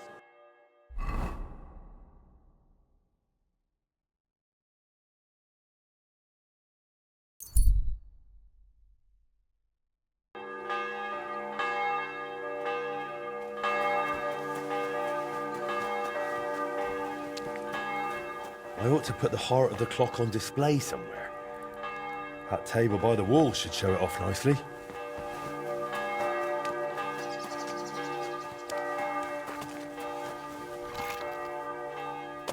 Greetings, Master Henry. I managed to get the heart of the clock from Vetter. That's great news. But if you really want to fix the astronomical clock, you're in for a long ride. This is just the beginning. Feel free to ask if you need any advice. I hear you and Martin used to be close with Boris of Brod. Aye, old Boris, of course. He was a good bloke, never against a bit of fun. And now he's one of the honoured masters of the Blacksmith Guild. You could always tell that fella would go far, unlike me. I heard they used to call you Fly. Aye, aye. Skoda blurted it out once when I was standing by the forge doing nothing. He said, "Don't just stand there like a fly on the wall." I wasn't a big fan of it. But that's just how it goes with nicknames. You always end up stuck with the one you don't want. Don't take it the wrong way, but you seem like a bit of a loner to me. Did you live this whole time without a woman? No. I was with this one girl who worked in Horshan for 7 years. A fine woman she was, from out Charslow way. She had a rough childhood. When she was a lass, some awful man hurt her in a bad way. She couldn't have children after that. But I didn't mind. We were happy together. And I don't think I could raise children anyway. Only then, she got sick. And there was nobody who could help her. She's laid to rest by the church in Grund. Tell me something about Martin. You must have all sorts of stories. I'm not much of a storyteller. You should ask Boris. He was always a bit of a blabbermouth. Take care, sir.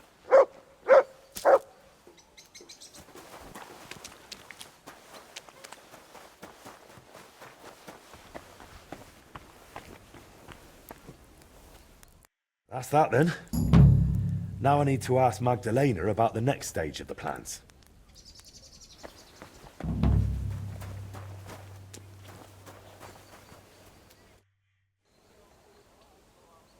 Magdalena? I'm glad you brought Stan to here. Looks like the poor lad went through a lot down in those mines. Maybe, but... He's finally doing what he should. You're truly a man in the right place, Henry. That's plain to me. Thank you. What did you need from me? Oh, right. You were going to remind me of something, weren't you? I wanted to ask if you'd have a look through Skoda's belongings. See if you can find anything more about that clock. Sketches, drawings, calculations... All right, I'll take a look. It'll take a while, though. Skoda was always scribbling notes and never threw anything away. But look, if you're really serious about repairing that clock, you ought to let the town hall know. Go and see Bailiff Plumel and tell him what you're planning. He might have heard of our forge by now and give you a hearing.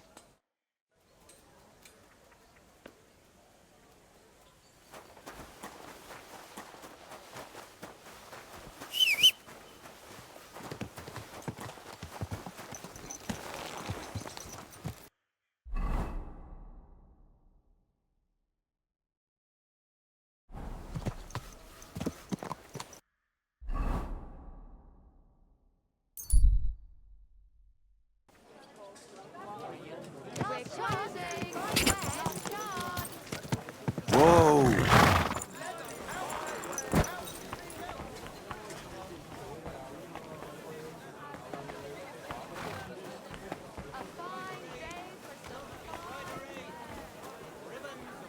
Not your day, eh? How's it going? Better the pillory than That's not very comfortable on your back. Fuck my back, I can hardly feel it anymore. But recently some joker passed by and put a dead fish in my breeches.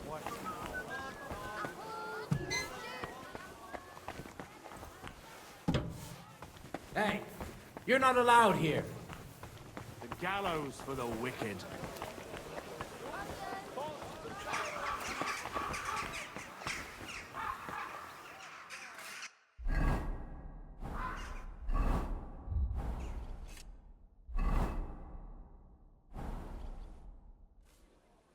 Bailiff, I'd like to talk to you about your broken clock.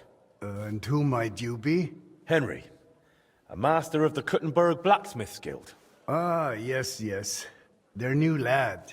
And what is it you want with the clock? I believe I can repair it.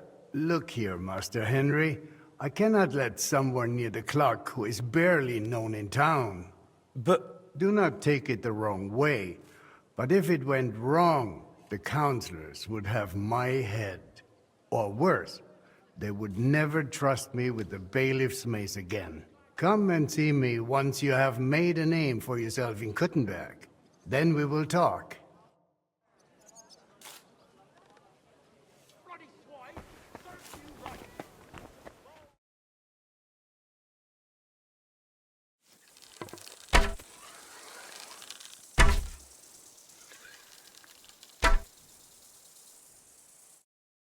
Ha!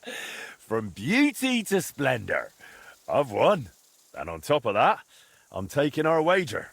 All right, fair enough. Here you go. I'd better go. Farewell. I'm sure this won't be the last time we meet. Take care, my friend. May God and Saint Sebastian go with you.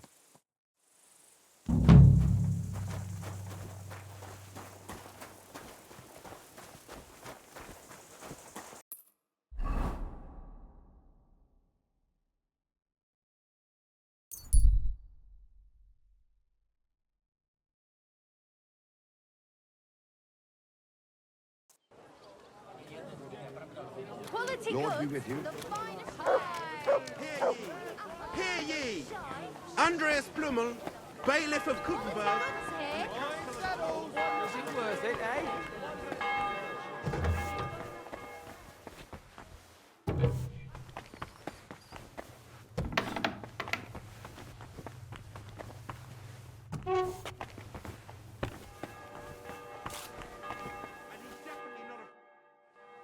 So, will you finally speak with me about that broken clock of yours? You made a name for yourself in the town now, so why not? I doubt the councillors would object. Even that meddler Vorsucher will not be able to say a word. Besides, the clock is so broken it could not be any worse. Worth a try, no? So tell me, how do you plan to fix it? Well, I've got some plans from Master Skoda, who tried to repair it years ago. Supposedly, he got quite far. That is definitely a good start. In any case, I reckon you ought to hear the whole sorry tale first. It might make you wiser. I was barely more than a lad back then, but my father was on the council, so I got a pretty close look through him. One day, the mechanism just suddenly stopped.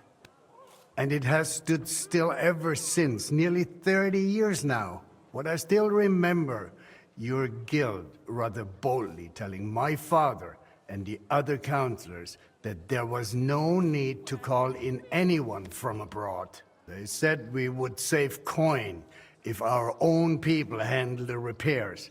But it went as it usually does. They botched it? They never even got round to the repairs. Instead of pulling together, every one of those masters tried to snatch the reward for himself. Master Skoda, Erwin Klemmer, Hollander, each one worked on the repairs in his own little corner. No wonder the councillors lost patience and finally sent for the Italians from Padua. Though that did not end well either. How did it end? I only know what my father told me.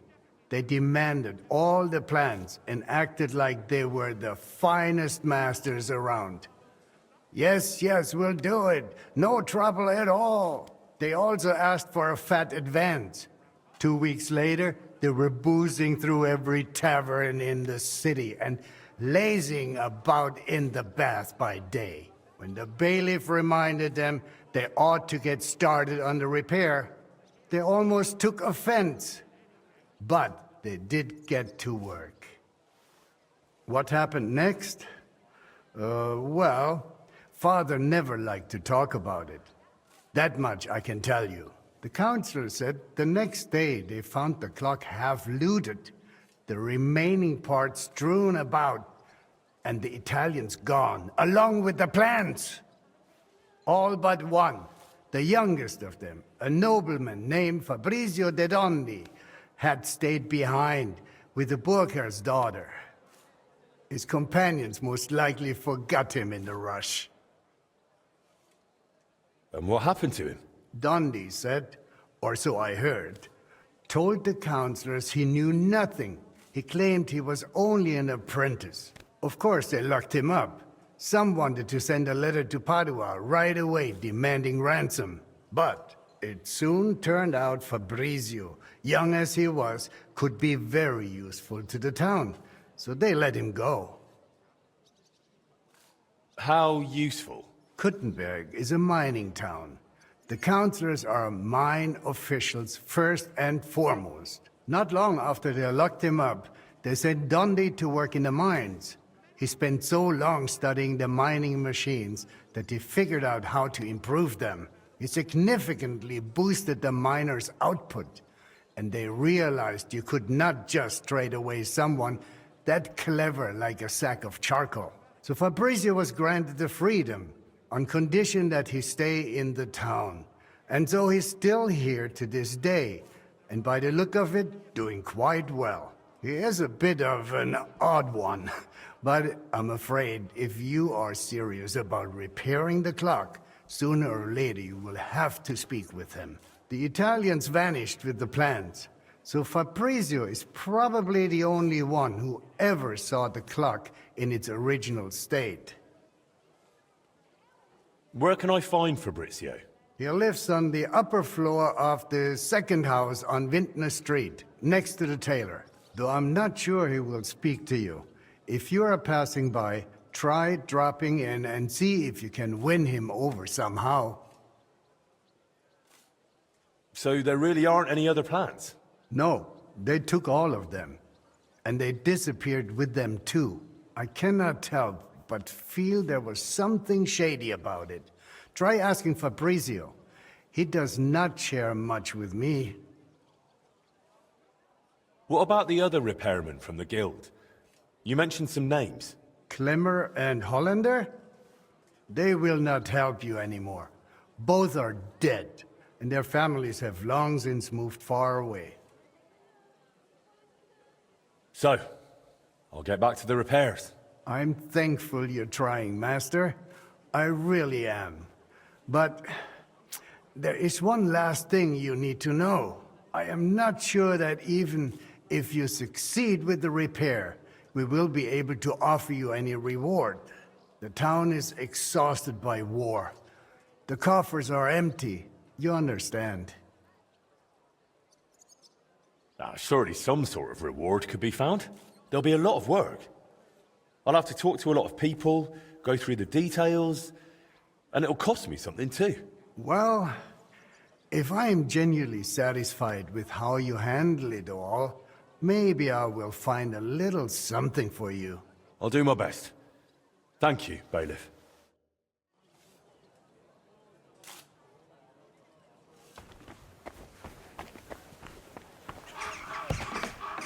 Wares on the market. Was it worth it? Huh?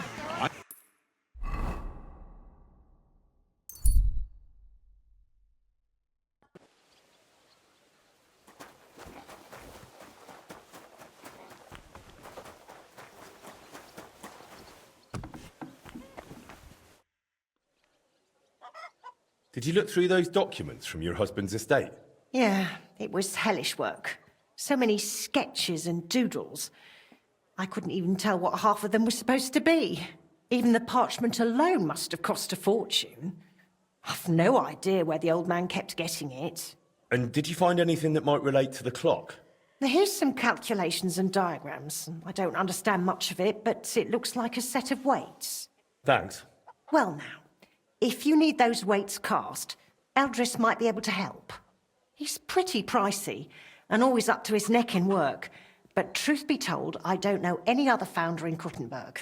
His workshop's just down by the stream, at the bottom of Hopbrink.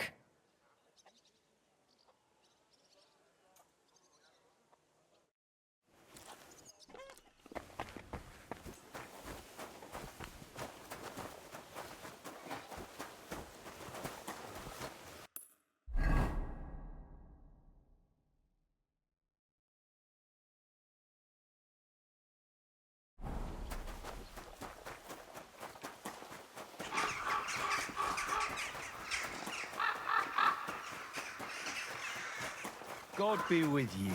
Greetings to you two.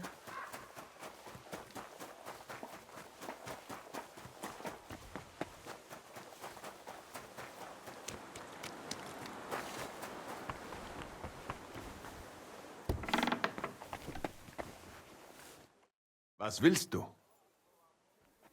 I need something cast from you. Entschuldigung. I'd be happy to cast whatever you need. But right now, I just can't. Why not? We've got a contract from the town. Loads of work. The furnaces are running full tilt. Verdammte Scheiße. We don't even get to breathe. And then there is that Pushko. Who's Pushko? Mein Geselle. Apprentice. He's gone missing, and now we can't keep up. I sent him to Grund, zur Abmessung der Glocke, to measure the bell. I lent him my horse, so he'd be back quick. But he's still not returned. Seit 2 Tagen. Verdammter Kerl. And there's just no one to hire. And without people, I cannot cast a thing. What if I went and found that apprentice of yours? Wait a moment. Du bist der neue Meister. You're the new one at the guild. Eichner was talking about you, the capable one. You'll find Pushko for sure. Ich vertraue dir. If you find Pushko, the first thing you'll tell him is to cast whatever you want. Darauf gebe ich dir mein Wort. Where should I look for him? Was weiß ich? You should ask the Pfarrer in Grund. Na ja, the priest in Grund should know. Sein Name ist Havel. Did Pushko have anything valuable with him? Something that might make someone want to ambush him? Valuable? Nein, das glaube ich nicht. But to me, he's valuable in himself. Ist wertvoll, weil Gesicht ist. He's truly very skilled.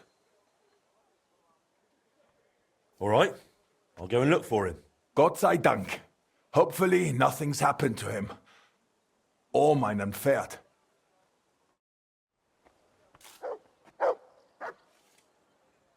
That nobleman came back.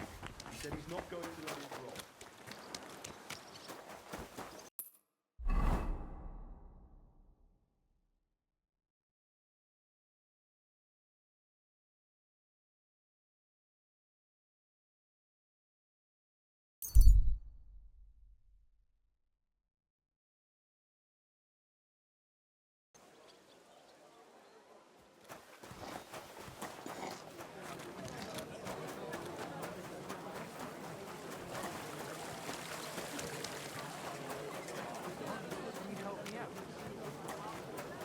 Greetings to you.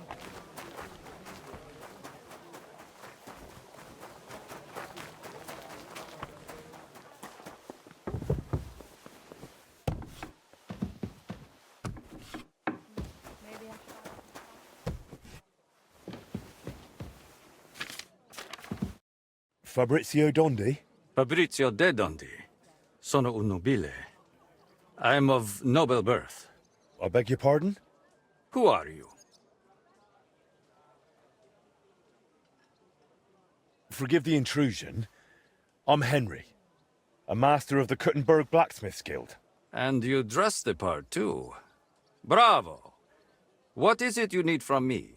Bailiff Plumel sent me. I want to try and repair the town clock.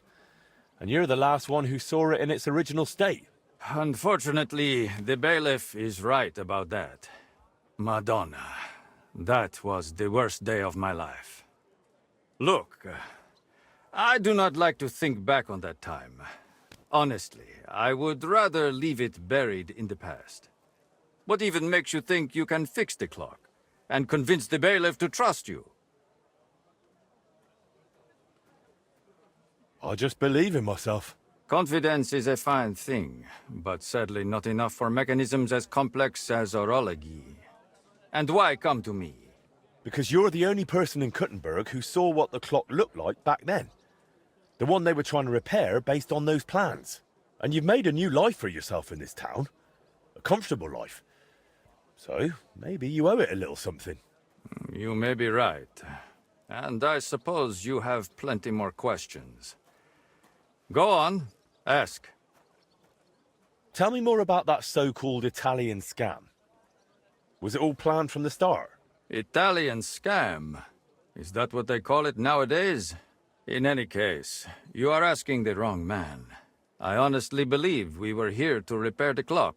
Everyone acted like they meant it. The group included seasoned craftsmen, astrologers, master mechanics. Truth be told, I was only there because of my family name. My grandfather, Jacopo, and father Giovanni were great scholars. Physicians, astrologers, and engineers. They followed the works of Campanus of Novara and crafted magnificent orologia. The Padua clock is one of theirs. It only dawned on me after those fraudsters left me here that I was just bait for the townsfolk. They were after the plans, though perhaps revenge was part of it too. Revenge against my family. What do you mean? They wanted revenge? My family was successful, and success breeds resentment. The Padua expedition was led by Camillo Valla, one of my father's former students. He must have realized the Kuttenberg clock was structurally unique, so he took the plans. And destroyed the mechanism too, so he could pass the plans off as his own work? Sadly, yes. But I have no news he ever earned any real fame with them. And they left me here, in a foreign land, with a sullied, famous name. They ruined my life. It must have broken my father's heart. I was not even allowed to attend his funeral while I was being held here. It broke me. For good. The bailiff said you were given all the clock plans back then. Where did they end up? In Padua, most likely. Look, I had no idea what they were up to. I was the youngest. They did not trust me with anything. You've probably heard how those swindlers ruined me. Cazzo! Luckily, the Lord gave me a decent memory. It is all up here, in my head. Down to the last cog. Would you be able to share those plans with me? Maybe recreate them from memory? Perché? It would be pointless work. They'd help me with the repairs. They would not. Sadly, after the sabotage by my unruly countrymen, fixing the clock will take more than old plans. So what exactly do I need to repair the clock? Aside from your expertise. You will need a mechanism called an astrolabe.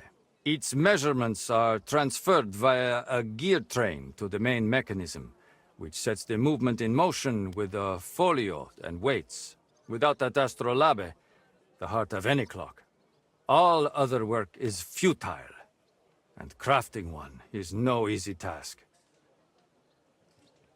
I've got the heart of the clock. It sat in a burgher's house for 20 years. Now that is good news. That gives us a foundation to build on. If it still works, of course. I wouldn't know, but I hope so. Next, you will need a set of weights. Precisely calibrated and cast according to the old machine's designs. I've got old designs for the weights from Master Skoda. Excellent. Then all that is left is to have them cast. In any case, in the end we will need to build that folio-driven escapement ourselves. My countrymen dismantled most of it and took it away. But luckily, part of it remained. For the final stage of the repair, we will need some smithing. But more importantly, a truly skilled mechanic. Or a locksmith, if you prefer. I thought that was you. No. I can design it, calculate it, set it up. But the hands-on work will require someone exceptionally handy. Well, I'm not sure about that. Oh, you will find someone. The masters at the guild know their craft, do they not? So what else is needed for the repair? You said you have got the astrolabe. That is very important. Then we will need that set of weights, and a truly capable locksmith. A real master of his craft. How'd you like living in Kuttenberg? Honestly? At first it was not easy. I was more or less a prisoner in this town. They wanted ransom for me, dragged me around, threatened to send me to the mines. Can you imagine? Me, digging, Luckily, I noticed the machines they used in the treadmills were hopelessly outdated. So I suggested an improvement. And just like that, their tune changed.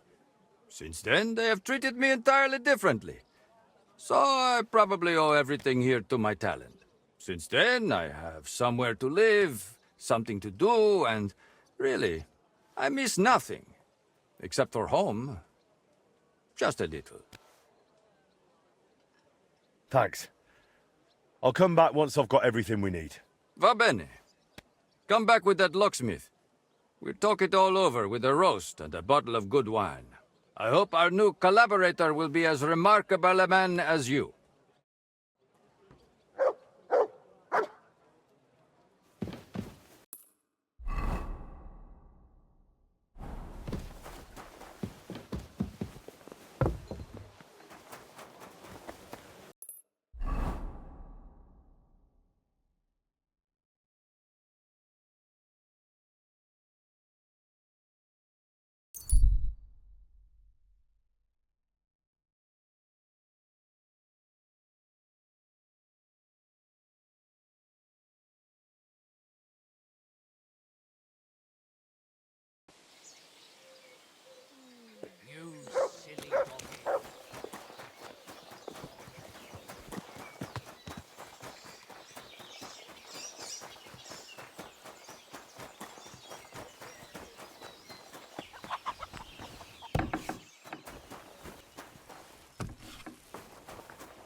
Lord be with you. What do you need? I'm looking for the apprentice, Pushko, from Master Founder Eldris of Kuttenberg. I heard he was supposed to stop by to measure the bell. Aye, he was here. Came on a fine horse and did his job well. Climbed the tower and measured everything carefully. But then he went to the tavern. I warned him not to. Told him he shouldn't do that. He wouldn't listen. Why shouldn't he go to the tavern? Because he openly said he planned to play dice. And gambling brings misfortune. It seemed to weigh on his soul a bit afterwards, because he came to confess the next morning. And then? Then nothing. I went about my rounds in the village as usual. I did spot him later, walking towards that long forest, stretching from the charcoal burners all the way southwest to the Wolf Mountains. He was walking slowly, on foot, and for some reason, he was carrying a rope slung over his shoulder. You let him go? Why shouldn't I have? What if he was off to string himself up from the nearest tree with that rope? Wait, you mean that he might have... No, surely not. He can't do that. It's against the Lord. What exactly did he tell you? I can't reveal that. What? Why? Well, essentially it was part of a confession, so I'm bound by the seal of confession.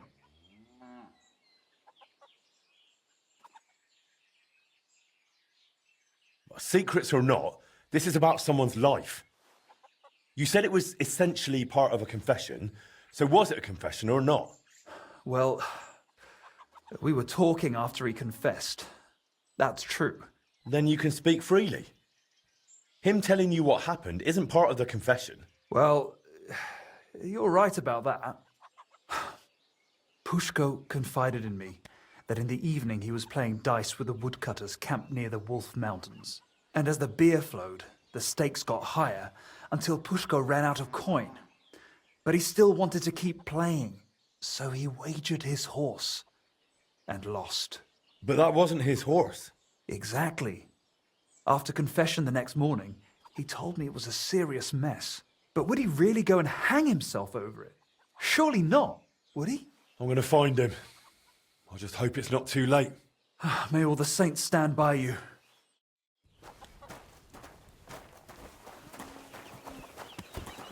Excuse me.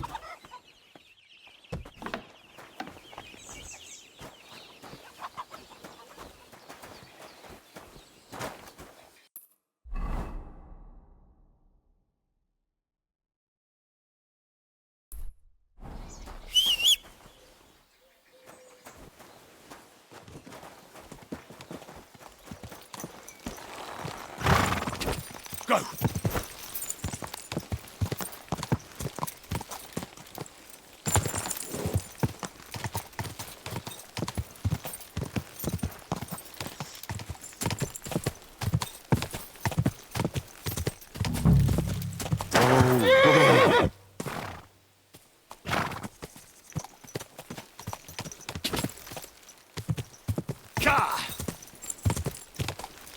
Pushko!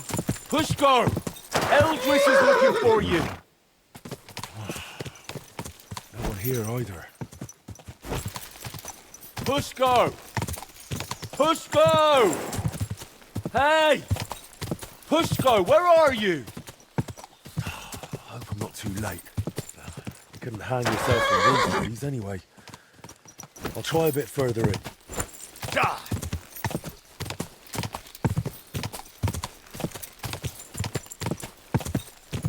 Whoa!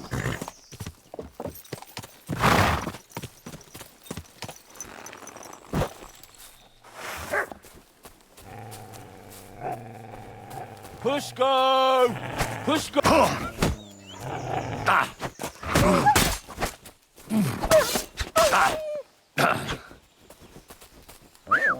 Pushko! Pushko! Pushko! Hey! Eldris sent me! Life's beautiful! Don't do anything stupid! Pushko! Hey! Pushko! Answer! Nothing here. Bloody hell, where is he? He's not in this part of the woods. If he's gone and hanged himself, I'll be bloody furious.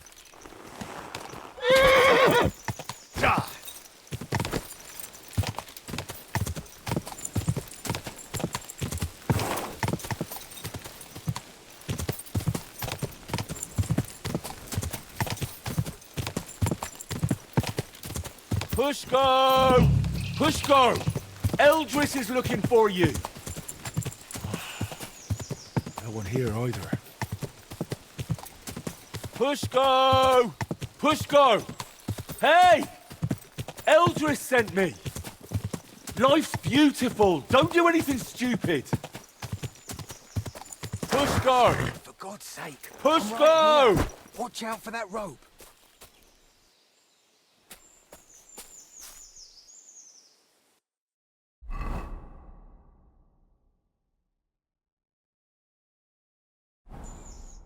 You're Pushko? Who are you? And what are you doing here? I'm Henry. Eldris sent me. I needed him to cast something for me, but he says he can't manage without you. Seems you're missed in the workshop. Jesus. But I can't go back just yet. I get it. First you need to get Eldris's horse back from the woodcutters. Oh, Jesus. He lent me Bentley and I lost him. Oh, what a disgrace. I'm just a bloody fool. The biggest fool of them all, damn it. If I go back without the horse, Eldris will tear me in half. But it's really all his fault. What do you mean? He's always sending me to measure bells, cast maces and other stupid things. And the journey's always boring as hell. If he'd finally let me cast guns, none of this would have happened. Oh, and I don't have to deal with this mess anymore.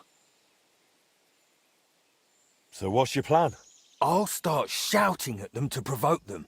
Then I'll lure them right into a trap. When they run after me, they'll trip over the rope and smack flat on their faces. And I'll use the chance to grab the horse. What if they don't trip over the rope?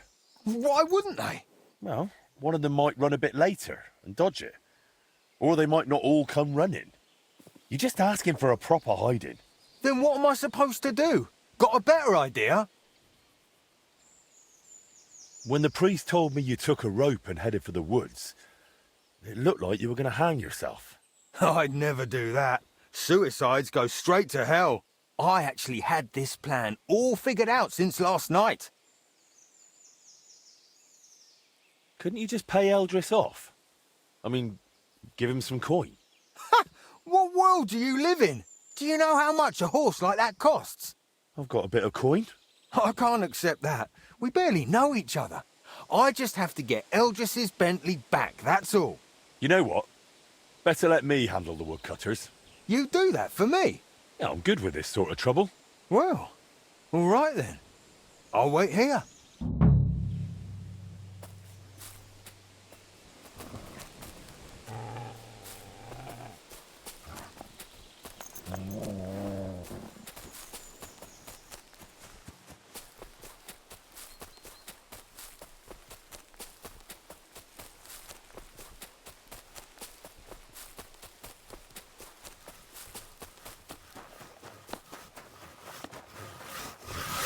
I'd like to ask about the horse.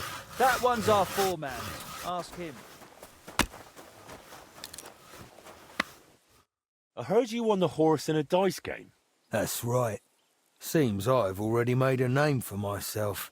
Trouble is, the horse doesn't belong to the apprentice who played for it, but to his master.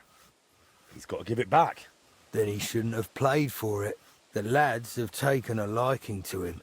They're learning to ride him. Beats drinking all day, right? Look, the lad just made a stupid mistake. Don't tell me you've never done something stupid while drunk. Happens to everyone. Sure, but why should I be the one paying for someone else's mistake? Well, that stupid mistake could ruin his life. He'll never repay his master. They'll throw him out of the workshop. How about doing a good deed and just forgiving him? Like a merciful Christian. Maybe I could. All right, you can take the horse. And tell that apprentice not to gamble again. Or at least not while drinking. He'll save himself a lot of grief. Hey, Toman, get off that horse.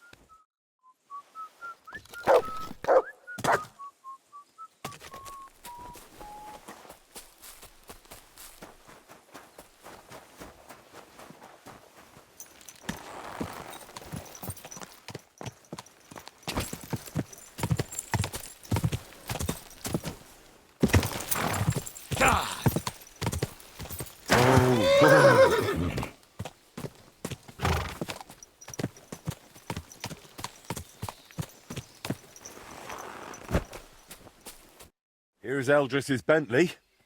Now you can go back without worry. Oh, you saved my neck, mate. Thank you so much.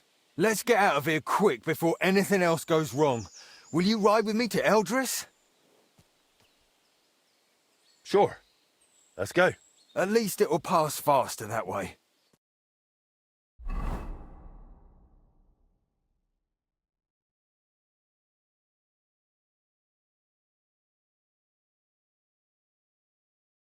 So I found Pushko for you. Alive, well, and with Bentley. Pushko! Where have you been with my horse all this time? Well,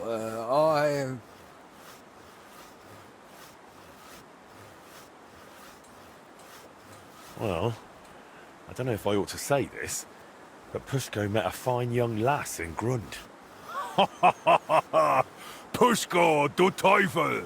I found them in the hayloft. Waited till they finished, then fetched Pushko. I wouldn't blame him, Eldris. She was a real beauty. Vielen Dank, mein Freund. I knew you wouldn't let me down, Henry. I'll make sure everyone in town hears von deiner Bereitschaft und deinem Mut. Come again? I'll sing your praises. Everywhere. And you'll get a lovely rabatt from me. A discount. Now you've got your apprentice back, can we sort out the casting? Ja, natürlich. I keep my word. Speak with Pushko. Wird es arrangieren. as always.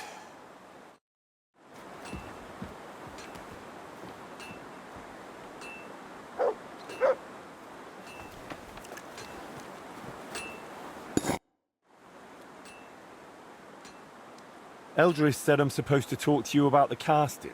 Yeah, figures. If you give me the drawings with clear instructions, I'll cast whatever you want. But be ready to pay through the nose. Eldris charges a lot for this sort of job. If I had my own workshop, it'd be different. After what you did for me, I'd cast it for you for free. If you ever get one, let me know. I'd gladly work for you till I'm smoking like a furnace. I need you to cast weights for me. Weights, eh? What for? It would be useful to know. It's for the repair of the astronomical clock.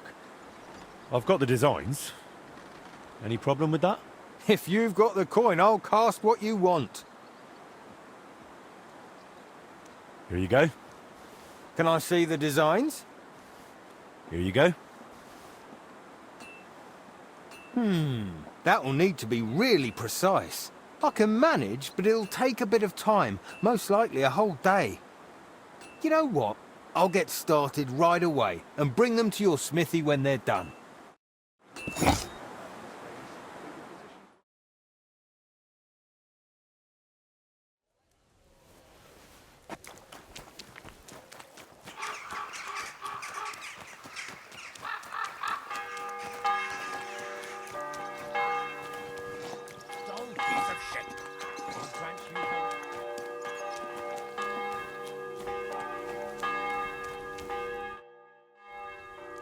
How are those weights, Pushko?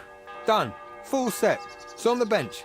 Bit of a fiddly job, especially sorting out all those calculations. For the coin you gave Eldris, I figured I'd best make an effort. Now you've got the weights, I reckon the repair's almost done. Yeah, not quite. I'm still missing the most important bit. The actual mechanism. I'll have to ask how they used to do it. Well, at least you've got someone to ask. Stander will be glad to help you, won't he? You're right about that. So what will you do now, Pushko? What else? Work. Back to casting bells, maces and other such nonsense. And Eldris got a fine order from the town for guns.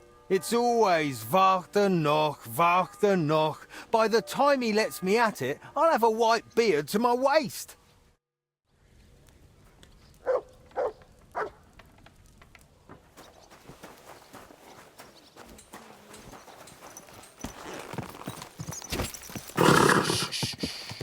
Easy, good horse.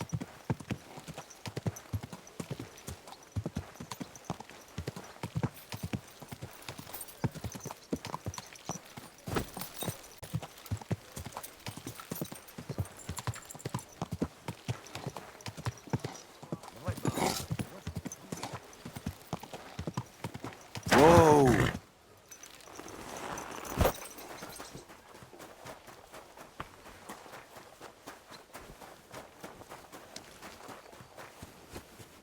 What can I do for you? I had the weights cast based on your sketches. I noticed. Great work. You really are a man of action. Just like your pa. I'm sure you'll see it through to the end. Only the last step is always the hardest. Especially in this case. What's the last step? To put the clock together, in short.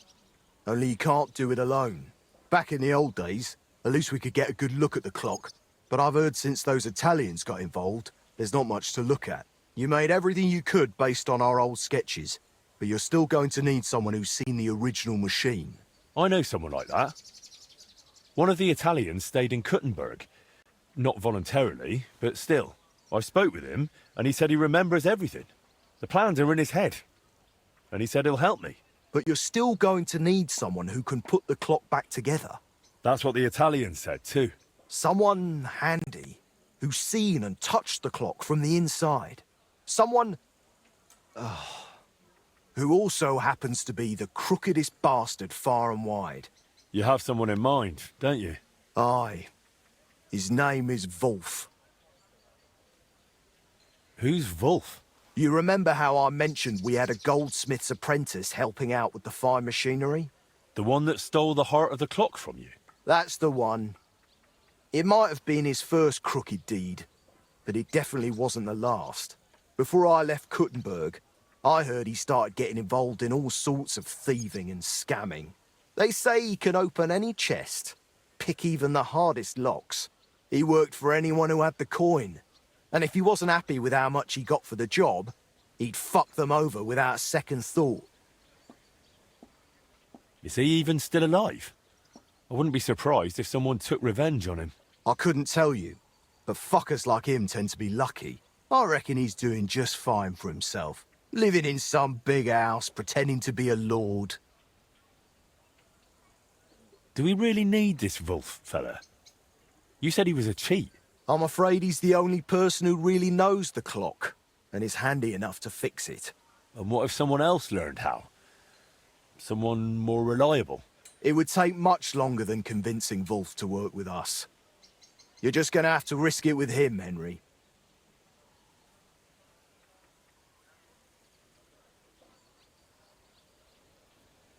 What does Wolf look like? I haven't seen him in 20 years, so I don't know. But back then, he had bright ginger hair.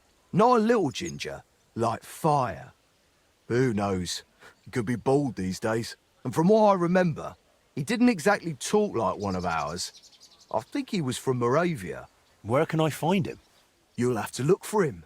But I reckon people connected to shady dealings around here might know. Maybe someone from the Hole? He used to be there all the time, day and night. But I reckon these days it might not be noble enough for him. I'll go and find Wolf then. Best of luck.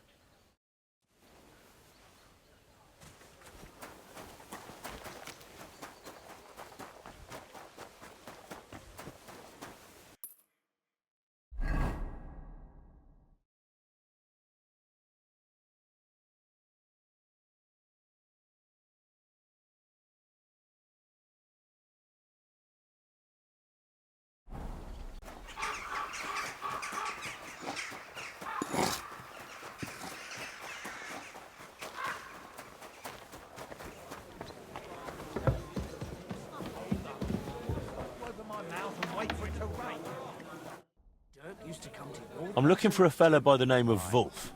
Wolf? I need him to help me with repairing the clock. You definitely won't find him here. Banned? Someone's banned from this tavern? Wolf is. Believe it or not, and he used to be quite the big shot. When he earned something, he'd buy rounds for the whole tavern. Now he just begs. Or if you're expecting anything from him, I'd think twice if I was you. Where would I find him? No idea where he might be loafing about. Among the beggars. And where's that? They've got their bloody tents by the walls. By the monastery gate in the northeast corner of town, or in the cobbler's quarter, by the gate to the lower district. What does Wolf even look like? Foul. He turns your stomach the moment you lay eyes on him. Wouldn't you have a more precise description? You'll likely know him by his red mop. More ginger than that fucker Sigismund.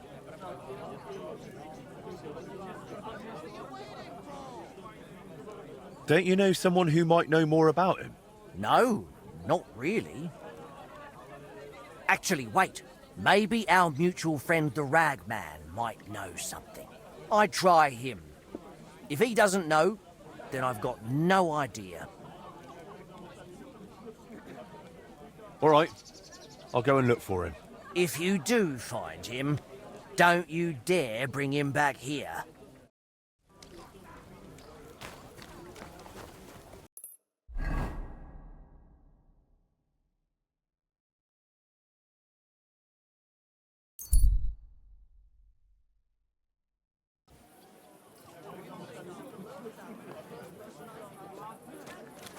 Leather pouches!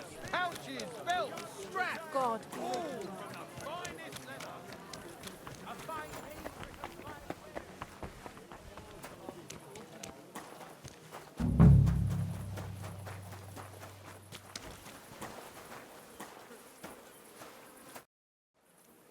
Wolf? But... Oh no, mate. This won't do.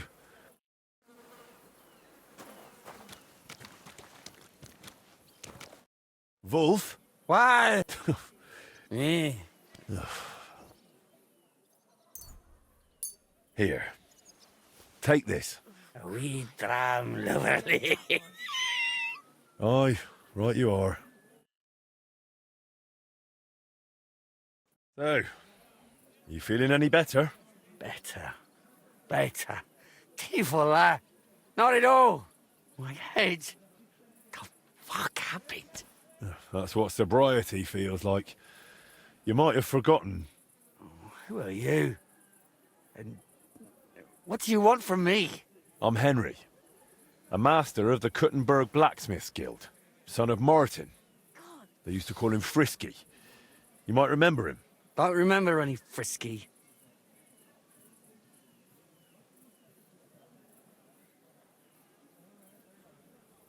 He trusted you with building the heart of the Kuttenberg clock. And you stole it and sold it to Vetter. Oh, that. I remember now. Christ, it's been ages. I owed the Brotherhood, and I figured I could pay it off that way and somehow get the machine back. Only that didn't work. I had to start doing more things for them, more jobs, you get it? Otherwise, I really fucked everything up. Betrayed people who didn't deserve it. I even deserve that punch. It's all my fault. I brought all this on myself. The bitchy. So you booze your life away and live on the street like some common beggar? Yeah, that too. I can't even get up without a drink. My life's completely in the shit. Well, but you ended up a thief? It was some noble's manor, my first job. Everything went to fuck, and I had to pay them back a fortune. But after that, I didn't make a single mistake, not one. Whatever they asked for, I delivered.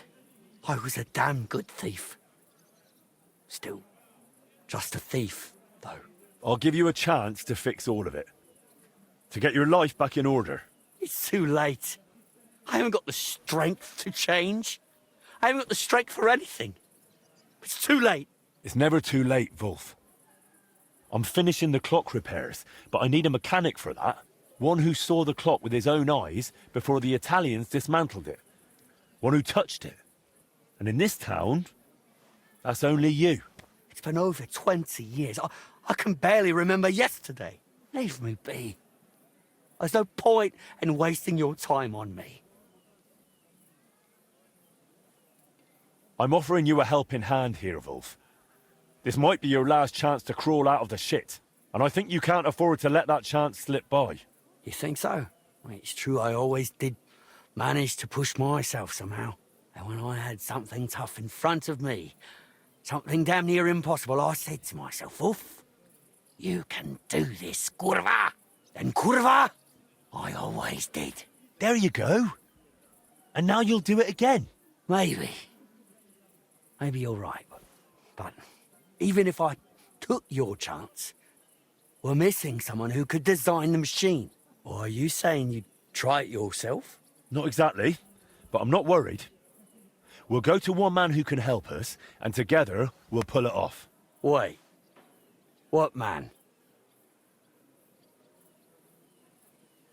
His name's Fabrizio. That's not a Czech name. Sounds kinda Italian, do pizza.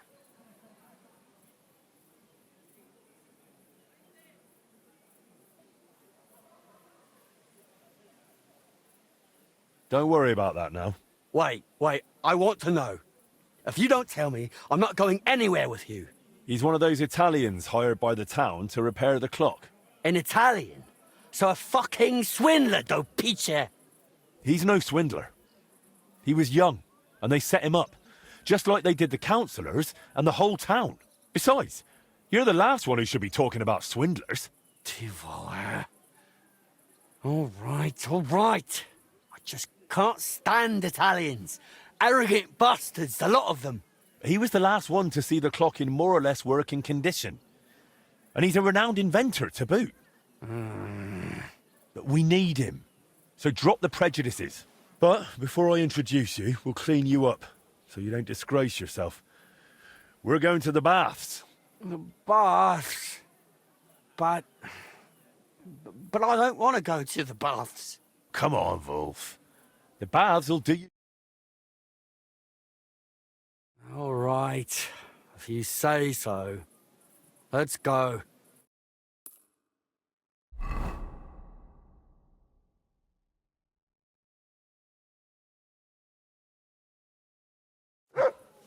I can't do this. Picho. Nope. I just can't. I can't do it. Sorry. People off with your bullshit. Leave me alone. Help out a poor beggar.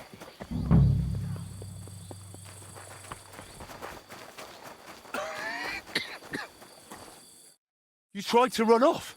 I don't want to go. What will those wenches say? They'll laugh at me. You think they're not used to dirt in the baths? You'll see. You'll feel better. I'm just so ashamed. Come on, Wolf. Don't be afraid. Don't you remember how you used to be? A real dandy. Nothing was too much for you. Maybe. Once. And it'll be that way again. You'll see.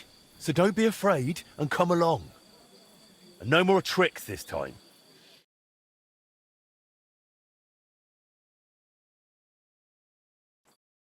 Here we are. That wasn't so bad, was it? This is going to be embarrassing. Do you follow? Embarrassing? You're a disgrace already. You'll see. A nice hot bath will do you good. Couldn't I have a bit of wine first, for courage? Absolutely not. You just get drunk and make a scene again. Hang on, though. Once I wash, what am I going to change into? All I've got is these rags. No worries.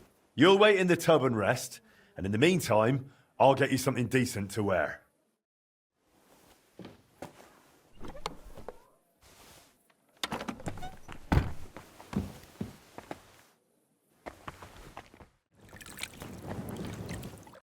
Well, look at you. You're a whole new man. Henry, that really was wonderful. And those lovely bathmates. Everywhere. That's not all. I got you a new outfit, too. You'll look like a proper gentleman. Well, now I'm really curious. Show me. Come on.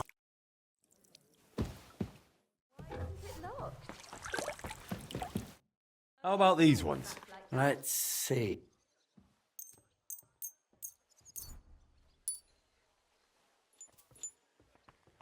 Well, now, you really do have taste.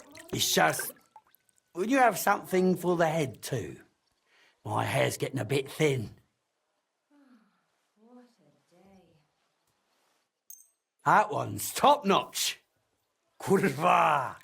I reckon when I put this on, I can face that Italian cunt without shame. Want to go now? Let's go. I don't see any reason to wait. Just try not to lose your temper with Fabrizio. You're supposed to work together, so make a good impression. What do you take me for? I know how to behave.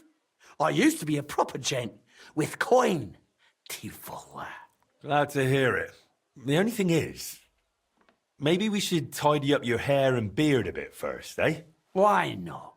Let the wenches give me a little trim. We're here, Master de Dondi.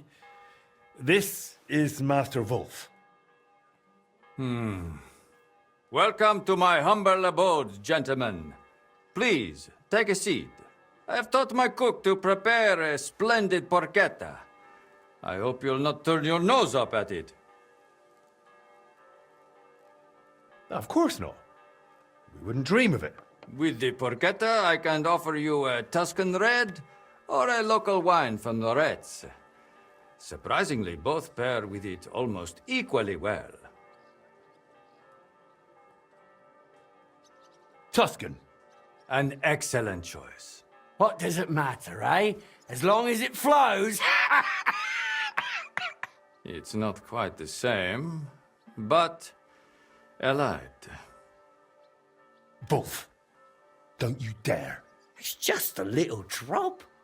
It won't do any harm, right? Right. Enough talk of food and drink. Listo a mangiare, listo a lavorare. I have taken the liberty of sketching the core of the Kuttenberg orologia mechanism, which might serve as a replacement for the broken one.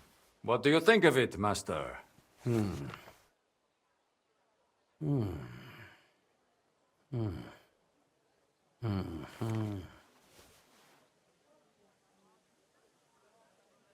Put some effort in, Wolf. I can bloody try, Tiefel. It makes sense, but it's needlessly complex. And these two cogwheels here have too few teeth. The whole thing will end up running slow. Really? How do you know that? Because I've seen the old mechanism and I remember it well, all right? I haven't drunk my brain away yet. I thought the gearing would be driven by the big wheel that's still in there. That big wheel has 365 teeth exactly. I counted them. So if it's to run properly, these cogwheels have to be smaller. And there has to be 4 of them. You think so? This crankshaft here is also far too long. The cage is quite small, it wouldn't fit in, even sideways. Interesting observations.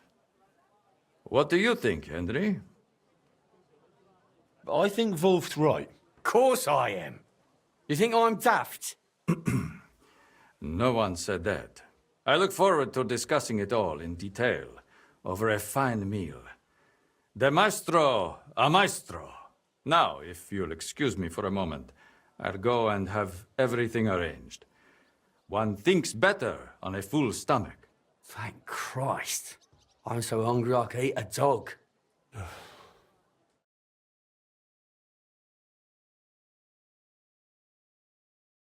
Master Wolf, you're starting to be a bit hard to understand. This wine is so good. It surely is, but many a time I've no idea what is going on in your head. We're talking about gearing, about the escapement. And then, what was that song supposed to mean? What song? The one you started humming. What does that have to do with fixing the clock? Hunger, poverty, and plague. Na na na na na. Non vale la pena. The man is legless. He's put away 3 whole bottles. Picture. 3 bottles and I'm pissed. Me? Moravian? What are you on about, you mangy Italian? And now, he's insulting me in my own home? I can't work with someone like that. Right back at you, Fuller.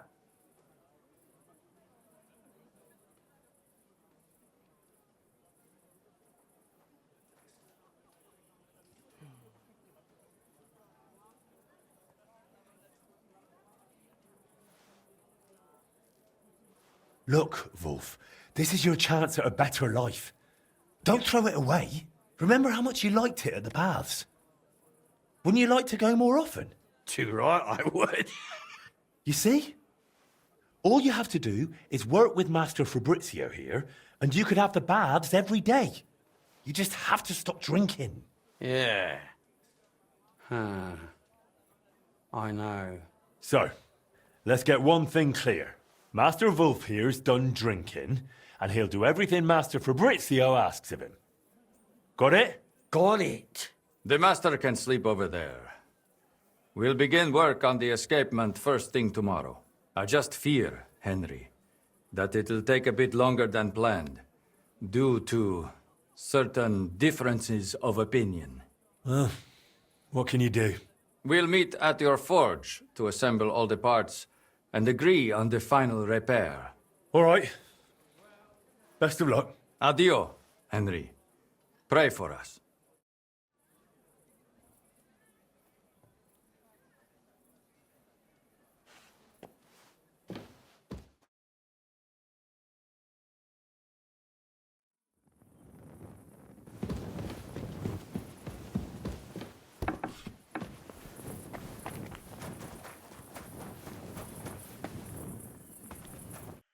Gentlemen, are you done?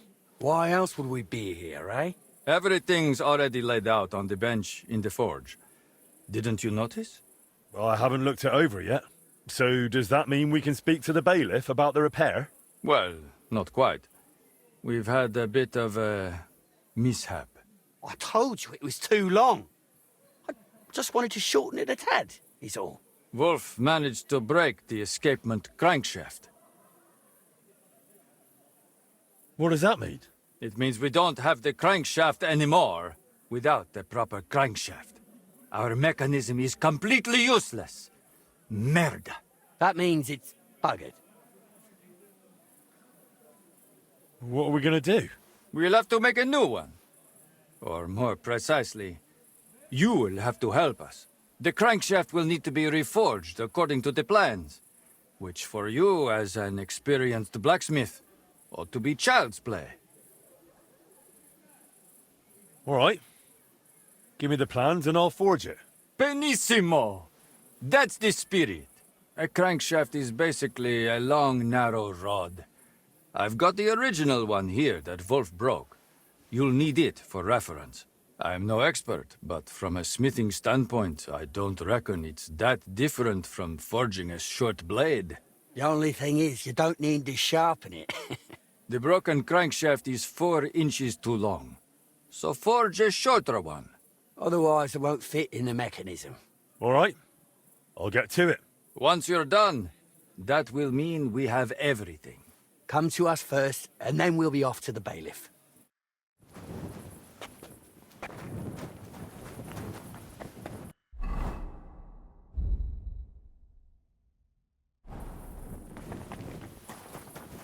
I'm sorry.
Burning.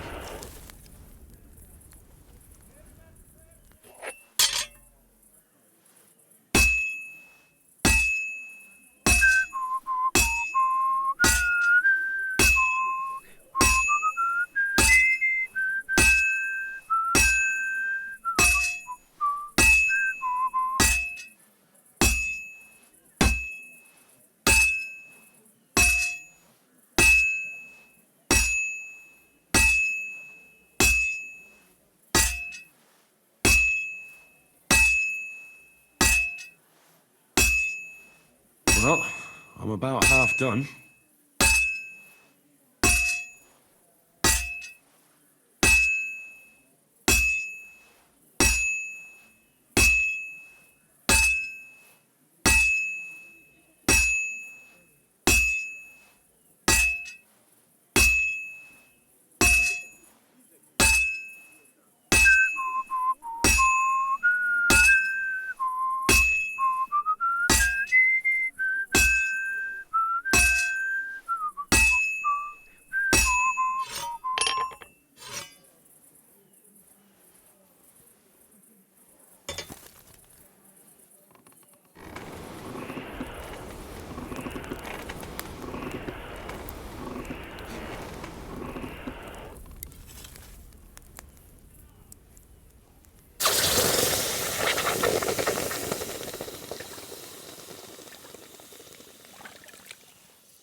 I'm always glad to see polite people like you.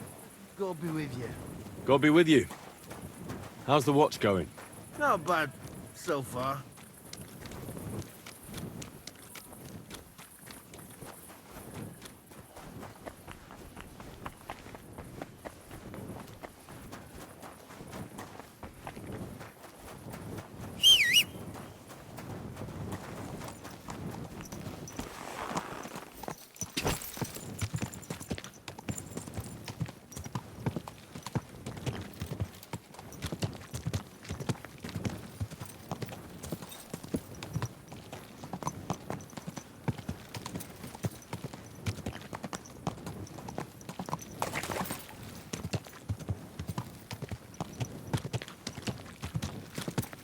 You have a kind man.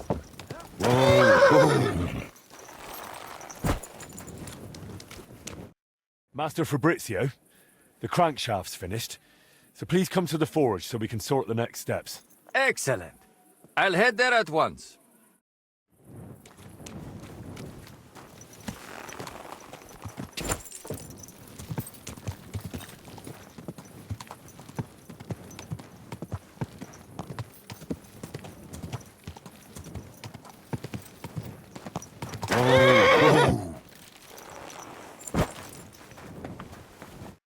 Wolf, the crankshaft is ready. Come to the forge so we can figure out what's next. Sure thing. I'm on my way.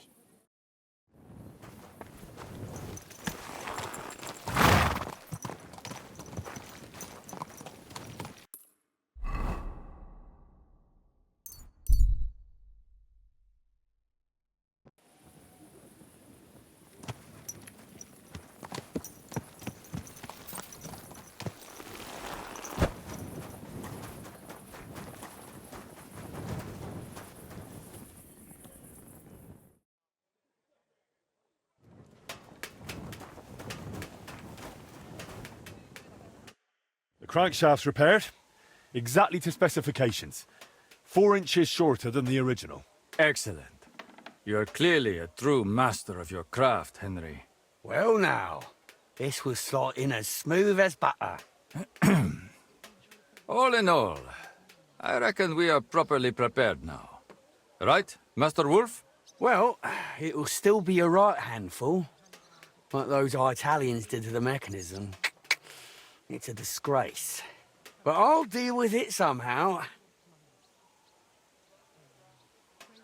You've got this, Wolf. Too right I do. Like always. What do we do next? Well, we fix the clock. What else? We must inform the bailiff. It would be better if you went alone first and made all the arrangements. We do not want to storm in like a herd. Me and Wolf here will go over a few, so nothing unexpected crops up. Don't worry, Fabrizio. You do have a knack for losing your temper. Let us not go frightening the bailiff. I won't. I'm completely calm. Like the Lamb of God, Tivola. I hope so.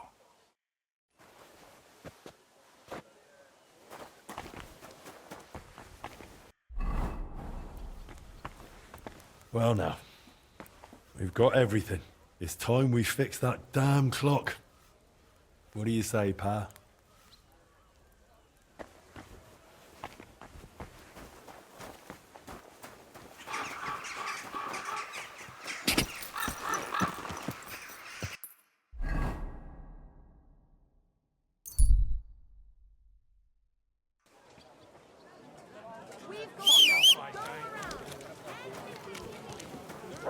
Just a little while and it'll be ticking again.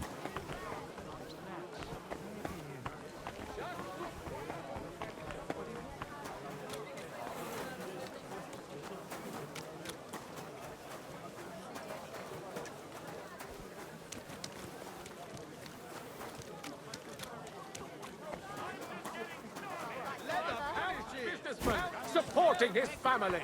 He waited till they were all as me. Well, what's it gonna be? Piss off. You're not allowed here. That's it. Jewelry. Silver goblets. 2 pairs of shoes. A sack of carrots. And a nearly new jacket.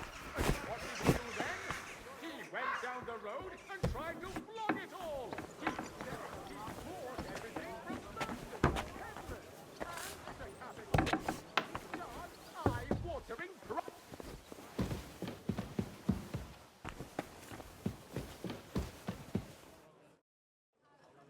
I bring good news, sir. We've got all the parts, and we're ready to start fixing the clock. Well then, so it worked out in the end. Why wouldn't it have?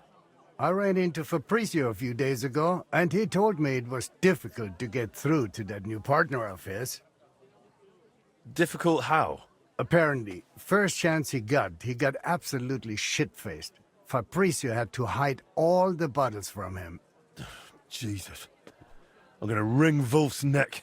On the other hand, they did get the job done, like you said. So they must have found a way to work together. Let's hope so. Keep your chin up. You're done fine work, Master Henry. More than any of those so-called experts have in the past 30 years.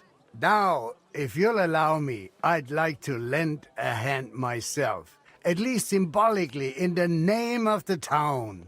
I'll have Fabrizio and that mechanic of yours sent for, and we'll move the necessary parts from your forge to the town hall. I trust you're all right with that. Let's get to it. Sit down here with us. I'll have some refreshments brought while I see to the arrangements.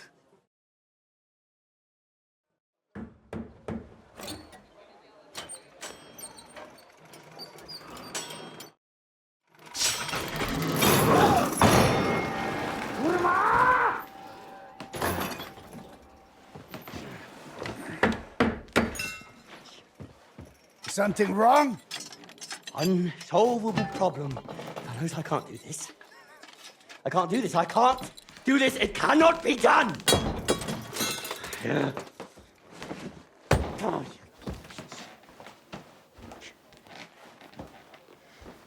You cannot unscrew this here. Or that, or that, or that. And if you want to unscrew that, well, first, you have to unscrew this. But then you can't get back to that! Che cosa? Don't get all wound up, Wolf. So to speak. We're getting there.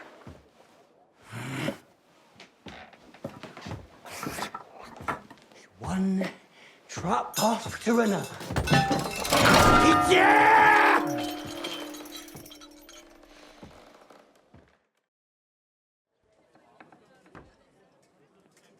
Want a drink? I wouldn't offer him any. What have you got there? Let me take a look.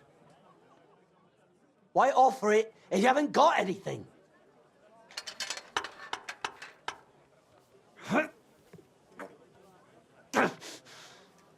Come on, loosen! Kurva! But then it'll... Christ! Pizza! And those fucking cocottes! It's loose, and now it's fucked! I'll never tighten it again! I'll never tighten it again! Christ, hourful! This fucking machine! The pizza! Such godless words. Think of the baths! Sod the baths right now, Tivola!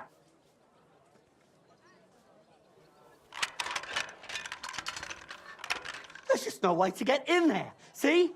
Everything's in the fucking way of everything else. Everything's in the fucking way, see, picture. It's all in the fucking way! I'll have to take the whole thing apart, fellas. Just morire to pici, kurva, boži piča, kurva, reširiti do piče! Oh, you can't get in there. You just can't get in. Because it's this thing, this fucking thing I need to tighten. To piče! Christa Maria Vole, fuck this to piče! I'm done with the shit. I'm done. I won't do it anymore. I'm not doing it. Fellas, I'm out of here. To piče, kurva, to piče! This ain't normal. Kurva! I've had enough! Who can listen to this tirade? Wolf, you can do this. What's this now? Ah, so this here's a picture.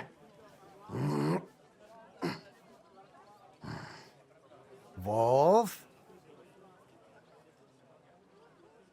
Give him time. Well then, he'd better get on with it, damn it. Or the councils will have my hide. Right, everyone calm down, yeah? What? I just need to...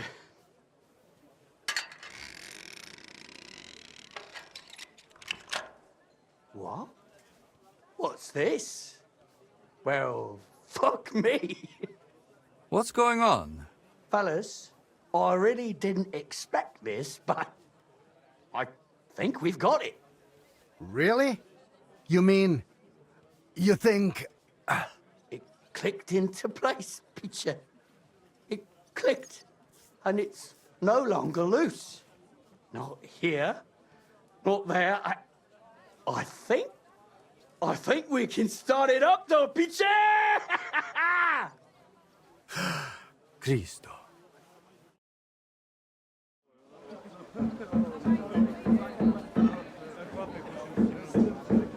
What's going on? Looks like they're fiddling with the clock again. This will just turn into another fiasco.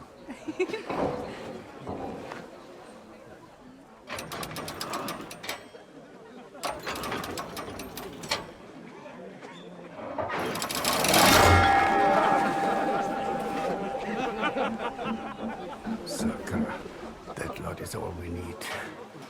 Well, now, somebody wants to secure the bailiff's staff for another term. This will be interesting.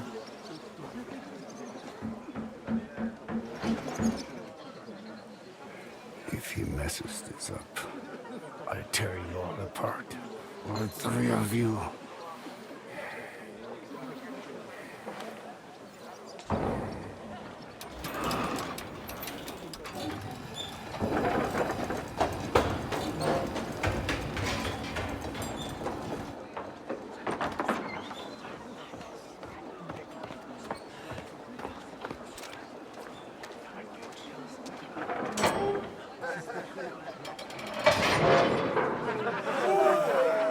I'll kill him. Let me go. I will kill him. Wolf, you drunken fool.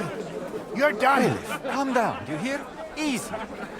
Your name will be mud in this town, and I'll make sure of it. We'll drive you out of this town with a whip.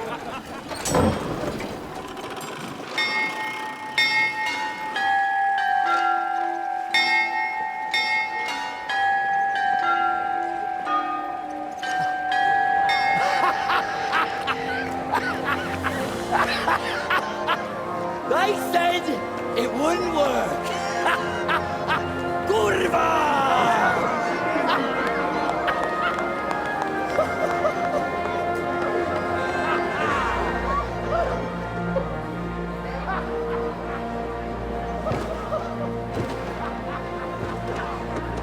Hear ye, good people of Kuttenberg, your bailiff speaking.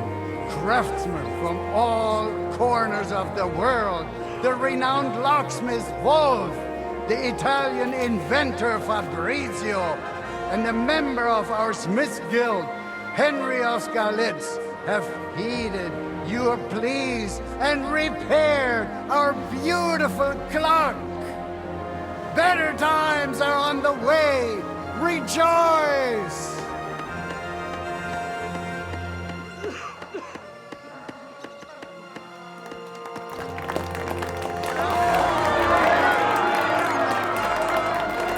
Hats off to you, Bruno.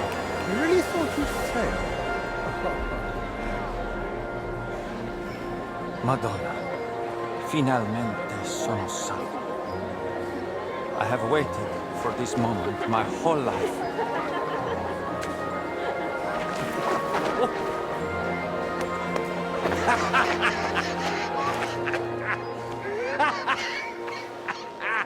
Good job, son.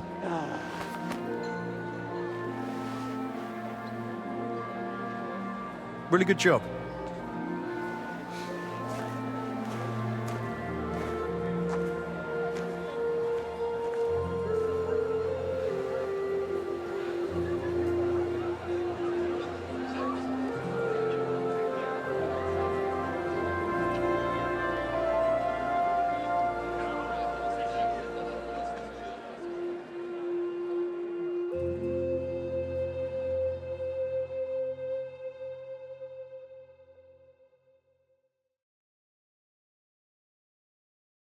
That new product. Want to see it?